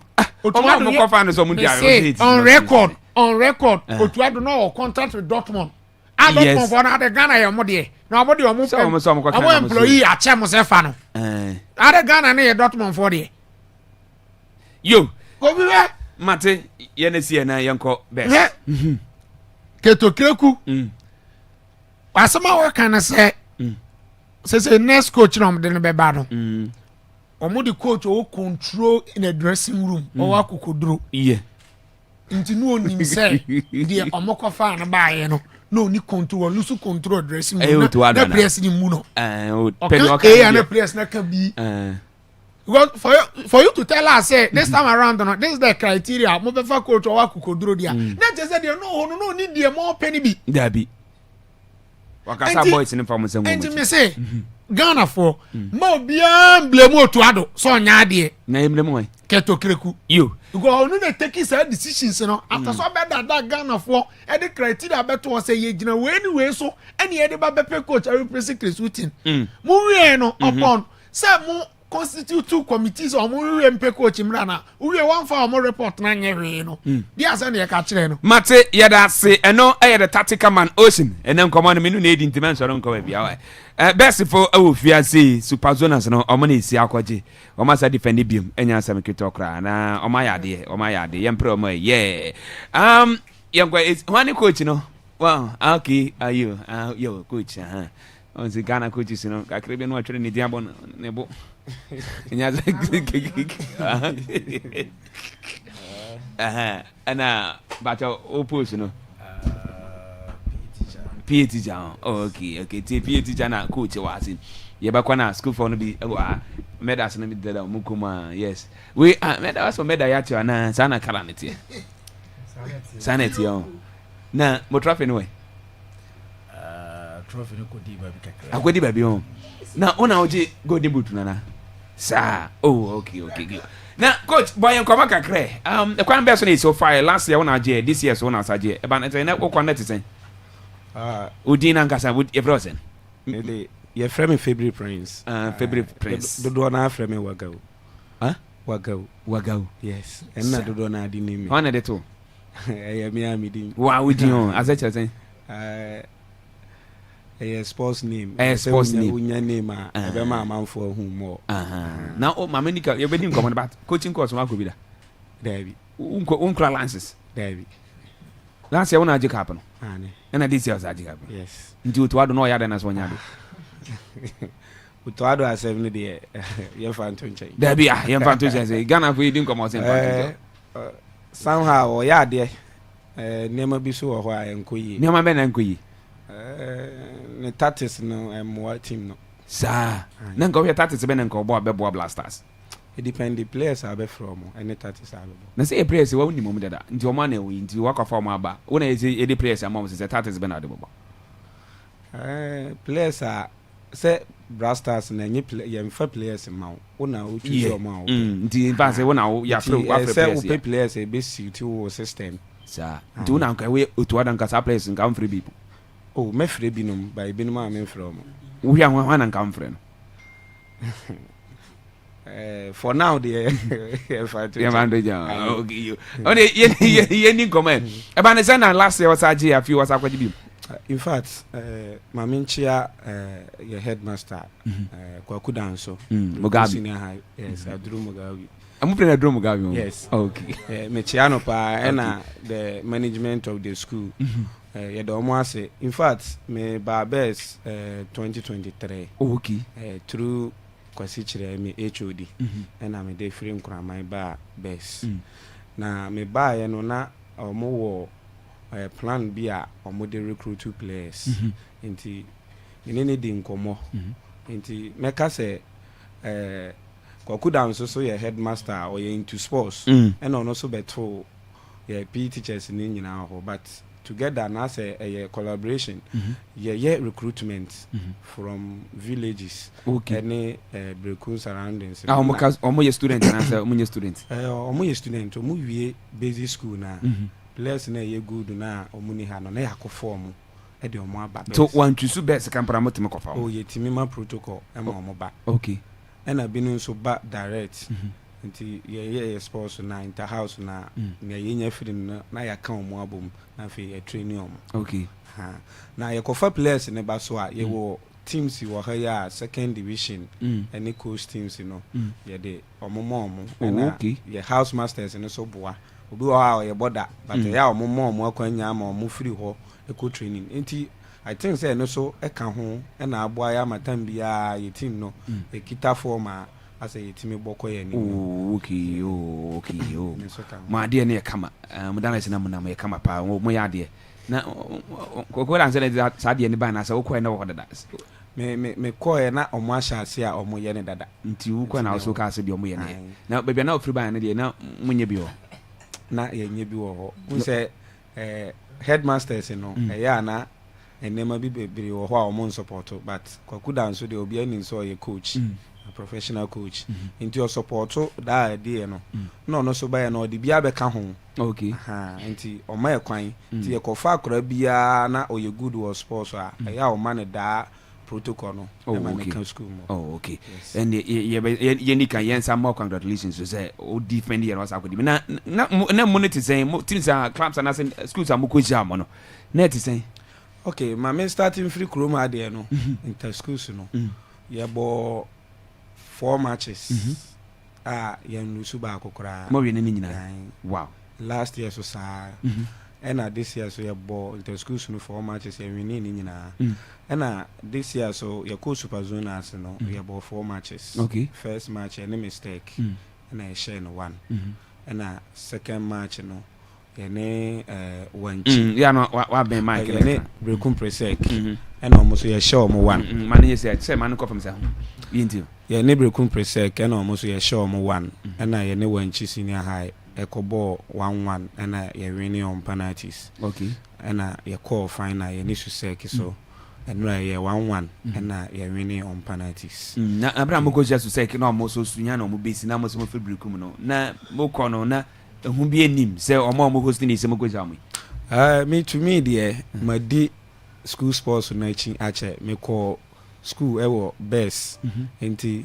minim between best and susek nia aya esi susek enye school a okita form kora utim best best ebo super zone as we ya ye wo things bi wo ho no ohie omo a emu edemo but say ye nhie omo de a na ye fa trend bi na ye kohie susek a direct win nti ye ko game no na me nsuru na me say ye dan a ye be win and na with players e kita me no on the good day no obi antimi biti yen yes se munya day no na se bia nya referee na be rob man na se bisia obi na obetimi asem yes adeba ko a me pesa amanfo hu ni se eye grounds no any population na omohwe ball no ene ma your system no ball no kora na ma team sesa that say your boss second division ya your team betimi awene e betimi age brekum second division ye betimi ene mom register some betimi register na ye ne one team bi I think so mo na that first ye ne omo ball friendly match so mo coach ne kan o say ye betimi abo second division no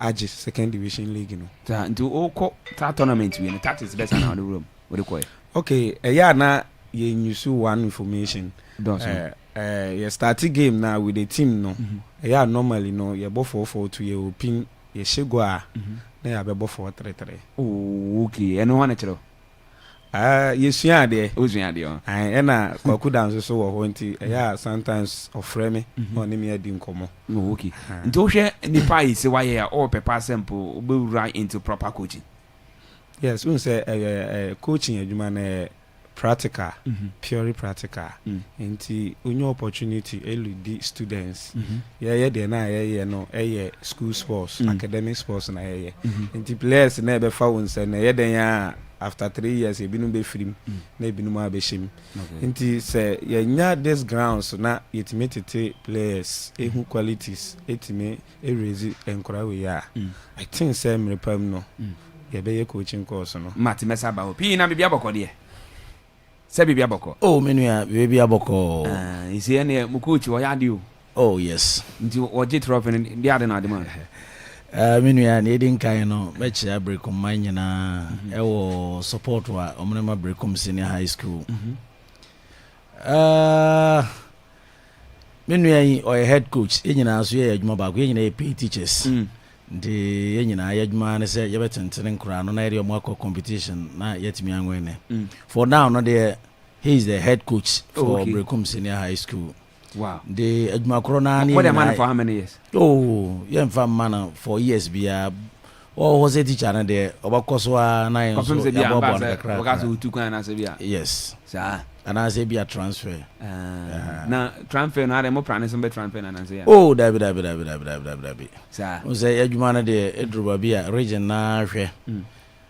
Na se ba to senior obetumi akese kobo mo ho kakra. Na sa nim de a obakoso a kirade Brekum Senior High School.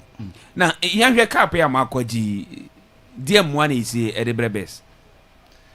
Brekum Senior High School enam kwaku danso we into sports no de edu baby na say Akwaaba Kuranya School Asante region na ohunse kwaku danso wo besa mpempe no na ombe professor ombe ba best asem say ombe ko Asante region no. Wow. Kwaku danso ay kana sem ya sukura no sanye regional coach for school level no. Yeah.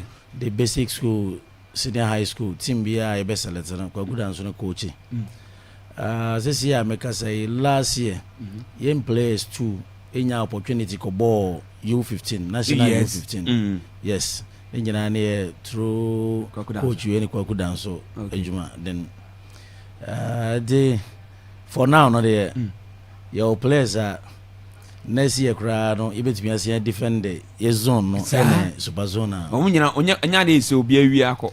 Oh, see the be 4 or 5 players we call, but you want more replacement. Now, what you cap on GS? Nyama be sana yamodi mama. Regional directors in the all mine envelope last year na it was 2,000. 2,000 Ghana cedis. This year so 20 million. Yes, 2,000 20 million. This year so omwa mine be na MC for Sunyane.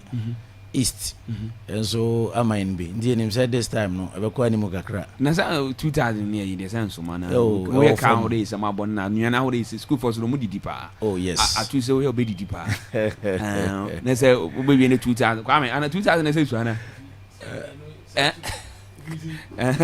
asimuna say o de ba no pa na wo ho because we say sa topic a full day topic you be discuss it nyame aduma say be Tuesday the Tuesday be chene holiday ana refi chene holiday ofi e be discuss go nim enkola no games no mokoye no sika na GS nya free nkola we ho no eburu 2000 onim say best na no men kan kwa best if you accord more than 4 cars ne koye and from day one best dey bi obeko bi the more than 4 cars and omo gigi scar akola bi aggregate otueska okoka na omo tua sen daily na yetua 5 cedis per student. Kufi, you team to 2,000 plus a day. This best score 3 times insane. Here Susek number Susek to the stadium on and your number is get all. Oh, kind of my estimate of a security officiating because and clan a bit yes can is can clan only search and the mom back. So and only a food there. I say P masters ni na atenase no mo committee na because mo meeting mo kwanse na games na paso and no mo ma GS nyawe say e yo mo dey sika ne bro mo say do akwa ye mo kwa ya na discuss best na ya mo here before the game. In fact we say a regional directorate na organize this competition the PE teachers na there we are accountable to us. We are accountable to the headmasters of the school. The NMD can be a headmasters and bit me a question. It's Kokudan so or Federation Vice Chairman. Oh, okay. The Omani answerable to these questions. Okay. You actually na bibia boko there. Boko. Ofri voter region in final ofri.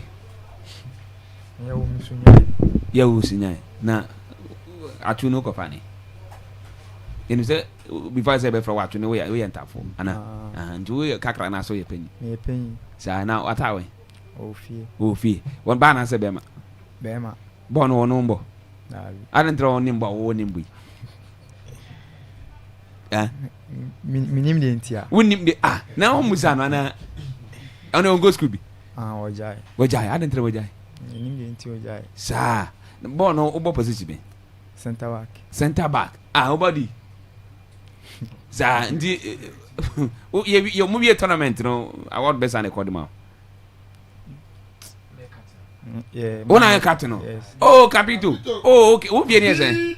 I just say Who be say? 19 no, I know school 19 and answer we board here. Me paper. Pa. I see apart from school team no also about team from your baby ana. Team Benabo. Mickey FC. Away. Sunyane.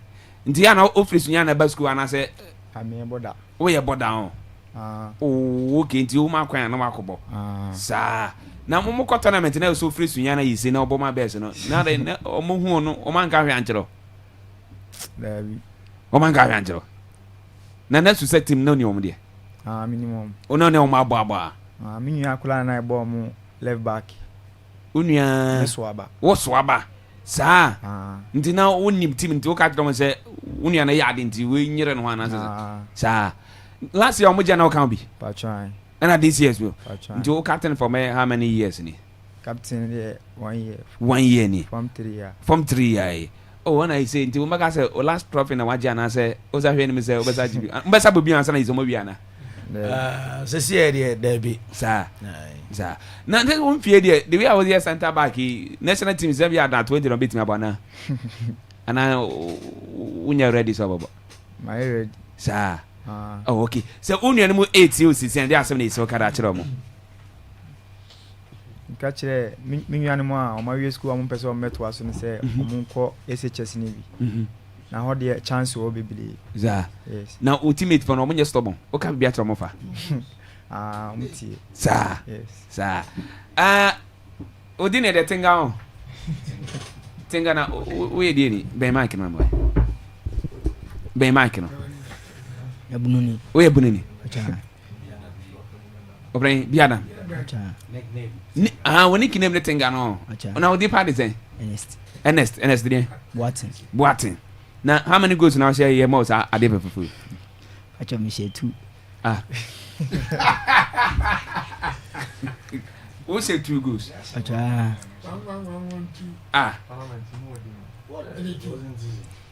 2 goals acha ana prayer be no say 2 goals count acha that sa we striker on acha me winger now they most coach o strikers no nya dey na wingers na say goals akwaji goal key strikers no very good za okay now yeah what me aji goal key ewo o fana ya na we na say acha Josu wi akọ na mo wi say makwaji trophy here is aji goal key okay na mo maka na strikers why so betin abo no me any wingers o sa o bi any say 17 sa nti ball no pese obo kodu yin Europe me bona kwa outside is about for school team o club ya bwana acha team bia Espoir anyway dia ya kwanta oyi say na munya mo team papa ana sa nti national team coaches no obi abahwe open na say wo de wo hu so idea obi abahwe open acha de obi anhwe ba wo pepa say ye be frɛ na wakɔ acha sa nti say obi tie otisi ana dia asem na isi o kara chen de pakro no sere be ya wo akɔji goki akɔhye 2 goals obi na ana dia asem na isi o kara chen de pakro bacho bon o de kasa memem why say o via kasa den bacha nti kasa den why o so hard school o hard nti o de nti we bacho bon dey like person boy so dey focus from me be like training babia so training bia baby so dey wetin you say wetin ma bobo nti say o da so say European clubs no team be ni say si wani so da achi ben ka ben nan ka ujira ma bobo Madrid team be Madrid bacha we Madrid supporter bacha na Madrid players wana penalty Beria na sabe le wanya winga bacha na ndio ko penalty lifestyle MFA the last time you feel on nti se uda so person ko bo Madrid bacha ina ho fi 17 mo yesu kuna dey juma na be answer ball no wato aso bi like metro school no santi u to aso na obo oh okay na atu u player be na you say club be na you say that bi unyanka bobo Madrid Man City or coach papa coach. Ale madam for ne Rudy Gana. Ah. Prayer ben happen as Madrid. Madam Litao. Oh. So on there's about return. Okay. Yo, auntie, you better ask Kwame and be what you see, you're more becoming senior high school now, Baso. Am I there? When I know me can say me for the first time last year, na me support to base. Now, we second. Yes. Kwekuda nso call base 2 years ni. April na 2 years. Kwekuda nso call base April na 2 years. Wo me ne kwekwe san ya che. Presek for Mwate Kwame Obi was say won support to Kofi mi bitrom amen. Wa bitrom mo. Kofi mi bitrom. You see Kwame say won support to mbiem. Enye se me support. Kofi I'm telling you the fact. Kofi I'm telling you the fact. Asema na wogo e kan ha sisi about best for say time Kwakuda nso Presek no player ampa Presek da. Now there was no year we can say Presek players na ko na the free Presek Kenya. What I Presek? Kofi me nya Presek but you see I support quality. Okay. And best for ball no more ball. The very day I me say Kwakuda nso ko best no. And I'm catch me say best school team no. Na chassis be yie pa ni. Because na best school or find because of Presek. From 92 be see 2012 na best in Presek that see the make go fit just listen to me. From 92 be see 2012 na best in Presek that ni nyina na Kwakuda nso mo but Kwaku free Presek started so call manje e free okọ manje na best for the started say omo she Presek eyi omo timi sure omo to aso 3 ade ana Kofi enye den ensin so Kwakuda nso is doing something and I'm telling you say akola bio wasi so obo course bia no Jesus no best na kono chen Presek for the promote ate because what Presek no wagu o ka se Kwaku ho na kuma ase unim say dia you say Taylor Zakaria Fuseni Amas Ti Amas e de ka be si kruma say Amas Isaac mesimo mo kwa Amas then time but Kwaku dance influence and the man Zakaria Fuseni dia we say Taylor Mr. Danzo timi ko fa set no Domas e de ba Presek Bright Ajay Kwaku dance ye ya ko fa Bright Ajay every man sen e de ba Presek na Bright na we na adwin say kwa no be ko then time Presek she best 1-0 ha first time on 6 match Presek ne best e bo Ogoni City Park nto ben twon okay twon awanya ni ba bi ko na share that goal na Bright Ajay ebo bi ma Presek so Kwaku dance was something na Kofi say oba school ma say teachers na mo ma mo ho kwan a or the ade be dua school na Presek ni mo for football and then football na free Presek and then best Martin my enko fa frefo na kakabia na omo nkrashe sembi e ka de kire omo na ewia na ya page mo fa 0242 020208 0242 020208 sasan 0207 5730 030207 5730 koma wo opina ni si ye di e wo fia se from amanoni be se best I say o ma kwaje trophy no hansem anapi good morning. Good morning, Black. Yes, I'm you. Wallace, into you. Black, Mama Super, and another as a mission, a traffic cacreo. Season.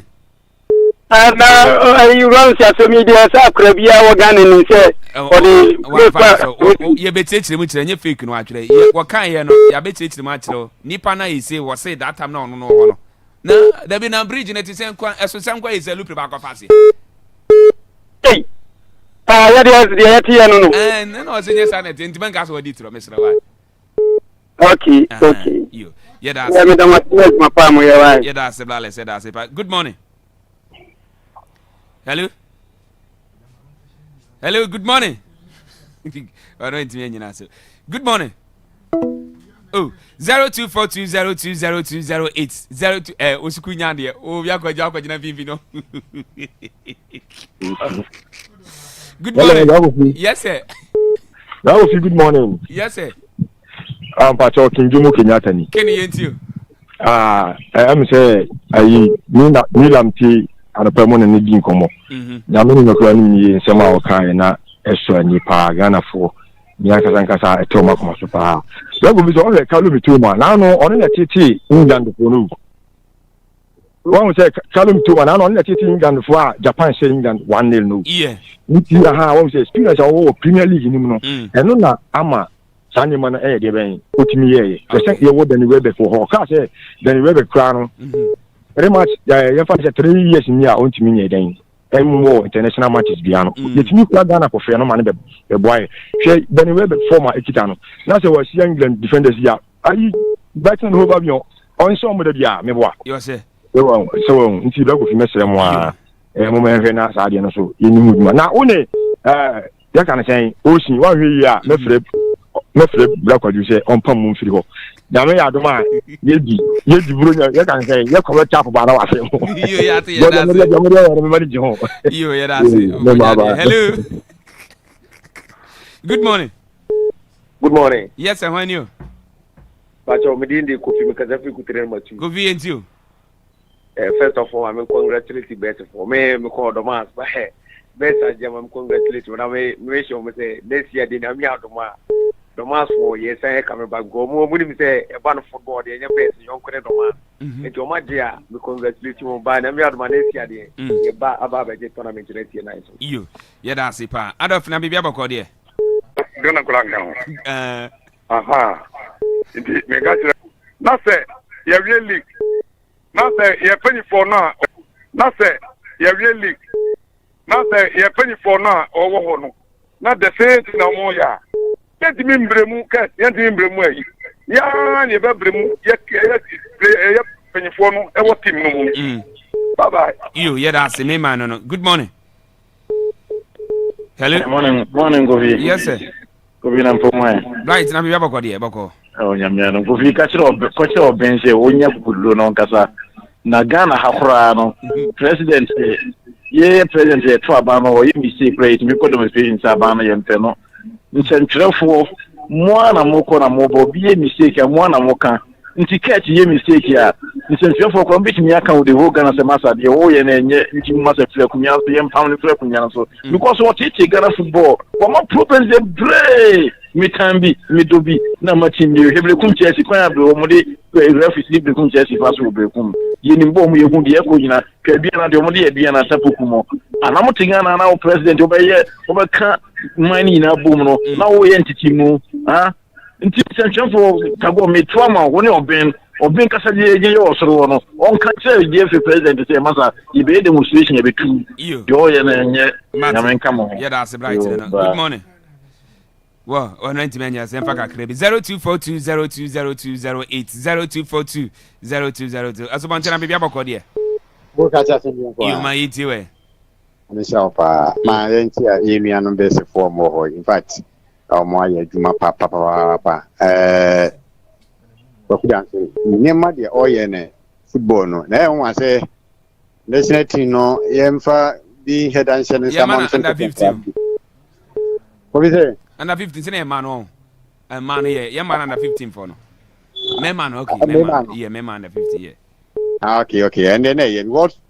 Then you should do no was na coach ni so a oye adwuma obese no me mo na baso. Obi a on kita hwe na o timi adwo the same time was anchira dia bra. Lances dey kwata keke. Mo kwara be nchira hwe na be tuo be kwa kire nkura ball no kwa muntim. Nyame anim wa ye adwuma ye bo na baso ta me na about the match and I'm the match so German very but we couldn't yet into your more dear to me no to my for you know so you be I'm sure mo pa yeah that's papa Sinavas could not be abako there we be abako yenti we you be da mo sini adwuma pa mo bo na ye ma no so mo aya de nyame nka o mo ho na ni so ade hu bia no nyame mfa ma o mo okay kobi ye na misakekuna ba ka no bini kofa anya bini kofa no be fi ho claps na na se hu te ho na o yo club no sei na se hu be jai woni ha dia be ha dia for dia yere nti no se tiache ni e boy ensem na se bebe sa kira dia ana be gbegeje govinda ase yes yeah that's papa Sinavasco and out ten can free Nubia Danti yemfa course ni nsi na okay mama fa last caller hello yes boss kole yenti we basa me bo amaso mo adwuma family ko ma chia phobia na mo nyu fans nyina menko anka Ghana president on che okere kuntum na kana ya bo no coach ni ho mo ntie ni na ya mafia man ona ma ya play na na pam na aban na pam coach no om chintum iyo ya ncha aban ntumo ya dase oji goki no o ma say Mama no so o ma say Oma Mosca. The answer I'm catching. Say keep it up. Sa. Na give it up no ye di tukwan. Ana who has a school no be ma bibi. Pizza man bibi so waje go kidi obi waje go kidi na. Be man kidi na nka. Waje dem de man. Oh, you be party come up mom na you see mom special envelopes. Yes. Welcome obiati. Oh yes. Na eba for more for the case Jesus was celebrate kumanya na this year you break it for Easter holidays. The after Easter holidays you be the trophy be for chrome. Okay. The best rest coins kakra. The best celebrate kumanya na. Yes. Kakra bia ombenya no omfa wine. Na yemfa 2 party man kura no. Na sports work kakra bi so ha ye be etimi atoto. Okay. The best ramo. Go vie. Ja chere fo wo ha de ma mi sa mo say. Unso mo bo lift school ni din high. Enyo obi a na wo bobo. Obi ni anwoma ni de classroom bi anhu no.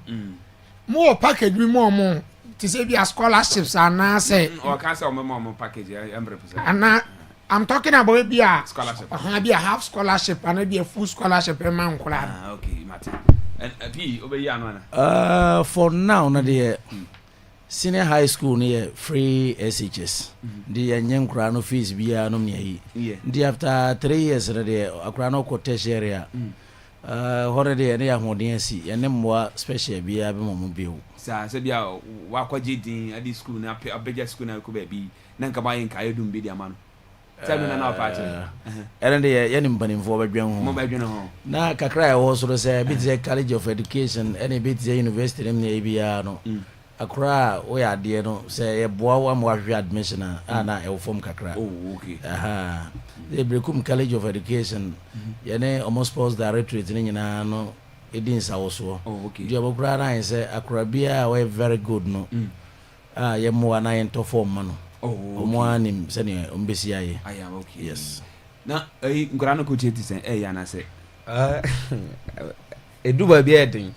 O ka o bia ngurano eduba bi a o mo aso edin but why teacher ni na omusuro kakra ni nte ya na utaba ehunu. Oh, penalties ya ye kwa ye wini. Ye training na metimu so mo didi agro eduba bi a me de aba gina ho. Okay, no. O say na mabo na masan am wa akoboko yi so be hye. Oh, okay. Enti ye bo match no ba bi 10 times no so say na obeja banten. Ai. Sa wajibi on abano. Onyi. Wajibi osandeka. Eno say ba kunti odeka. O say ba go so yan. Ai. Ta mo na mo bo penalties na say. Sa on the first penalty taker. Na o say ni na was say ba ko. Sa nti o say no say na o si fan. Me fan normal because pressure be am house. David. Na say na so on ka bi wan. Na me Jimmy keeper ni di. Say ye dan ya obi save bi. And a players na aka no so mini so on be she ni. Yes. Ade ba ko na me pese me ka. Omo university of football no. Omo ntwa omo ani emehwe SHS boys no. Because your talent wo ho pa okay na omo ho no so ye ho no age ne ye nti wo behwe ball no na akora te 17 years boy na otimbo ball e wo nipa be 1000 ani ma otim say wa akukuduro yes na ade ba ko ye ne say te say ekofa players na anye so wie school na ye ja no kwa okay ya na make sure say obenya team papa bo we ya ote hai me ana me boa na kakra ye bre una manage ni kakra na me na me pay team man academy na obo ohia bibi so a bi oba na me de ama no nti na oni na ofo ni nyina atena se aye yes but there be say be amasen say bibi no there be team na obo academy na obo no my brother be there Spain okay and they say do that na me de na man say o de ono amfa no manage no na onhwe no okay na onye nti ye hwe but obi a owo pepa bia so be manage player bia no oba e be manage bi nkura ni ball okay last year say last 2 years a player oje best player obo Bechen United wow Obo Bechen United, your friend Azuma. Oh, okay. Mensa Azuma. Yeah. Oh, okay. Wow. Inti, yeah, school games in a ball. Na mo tinga near ya to Ghana Premier League class o mo sumu nyam pa Madrid. Yan ka hwenche. Yan ka hwenche dem why. You mo mechi ana na wi ana teachers na chi ana mo konti atu ba bechi obi awadamfo bi unu bi ba bechi o me. Tinga yen die we wana wo chana no pi. Jama busuafo nyina na mfo na mutama china. Obusuafo no mo. Mo obi adan. Omo obi adan. Kasa adan so to kofi mo so payment ka aka no. Omo to o payment ka aka pa. Menki omo se menki apeso pepa. Kompe on. Atu wana wo chia mo ye. Chia sunyafo nyina msa chia Mr. Samuel Kubeska and Miss Jalia Brahima. Okay. Omo ni diom mo bi diom. Bachai. Okay, that's it. P am I into it? Mefa kwenye so achia Brekum fo nyina titro all students of Brekum Senior High School. Na mikrom ayimom fo nyina. Obrahim. Yes. Ayimom na mama o by your film. Champion sister. Oh, abropa you know me papa no. Sao. Yo, coach. Is it the coach? You was I show atade coach and the coach with the bejudin. Young guy.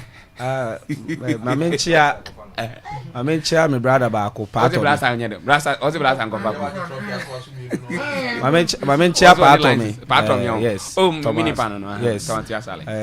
Oye old student. And your cover bia odi eche no say to car every baby. Why are there pa any old students are ewo best are omo free motivate ye che omo nyina. And teachers staff were Brekum Senior High School. In fact, omo ye adwuma soronko. Okay. Ti ye che omo nyina ye do mo ase e won pempen so a omo adi echi abeduri. Iyo. Yes, say dem ase moya de nyame nhyira mo. Anytime bia no de bibia ni a mo maya so nti why? Nti mo maya so biate. Ye da ase nti best for na ote omo nka se ye no omo edi nkomo wie no omo ana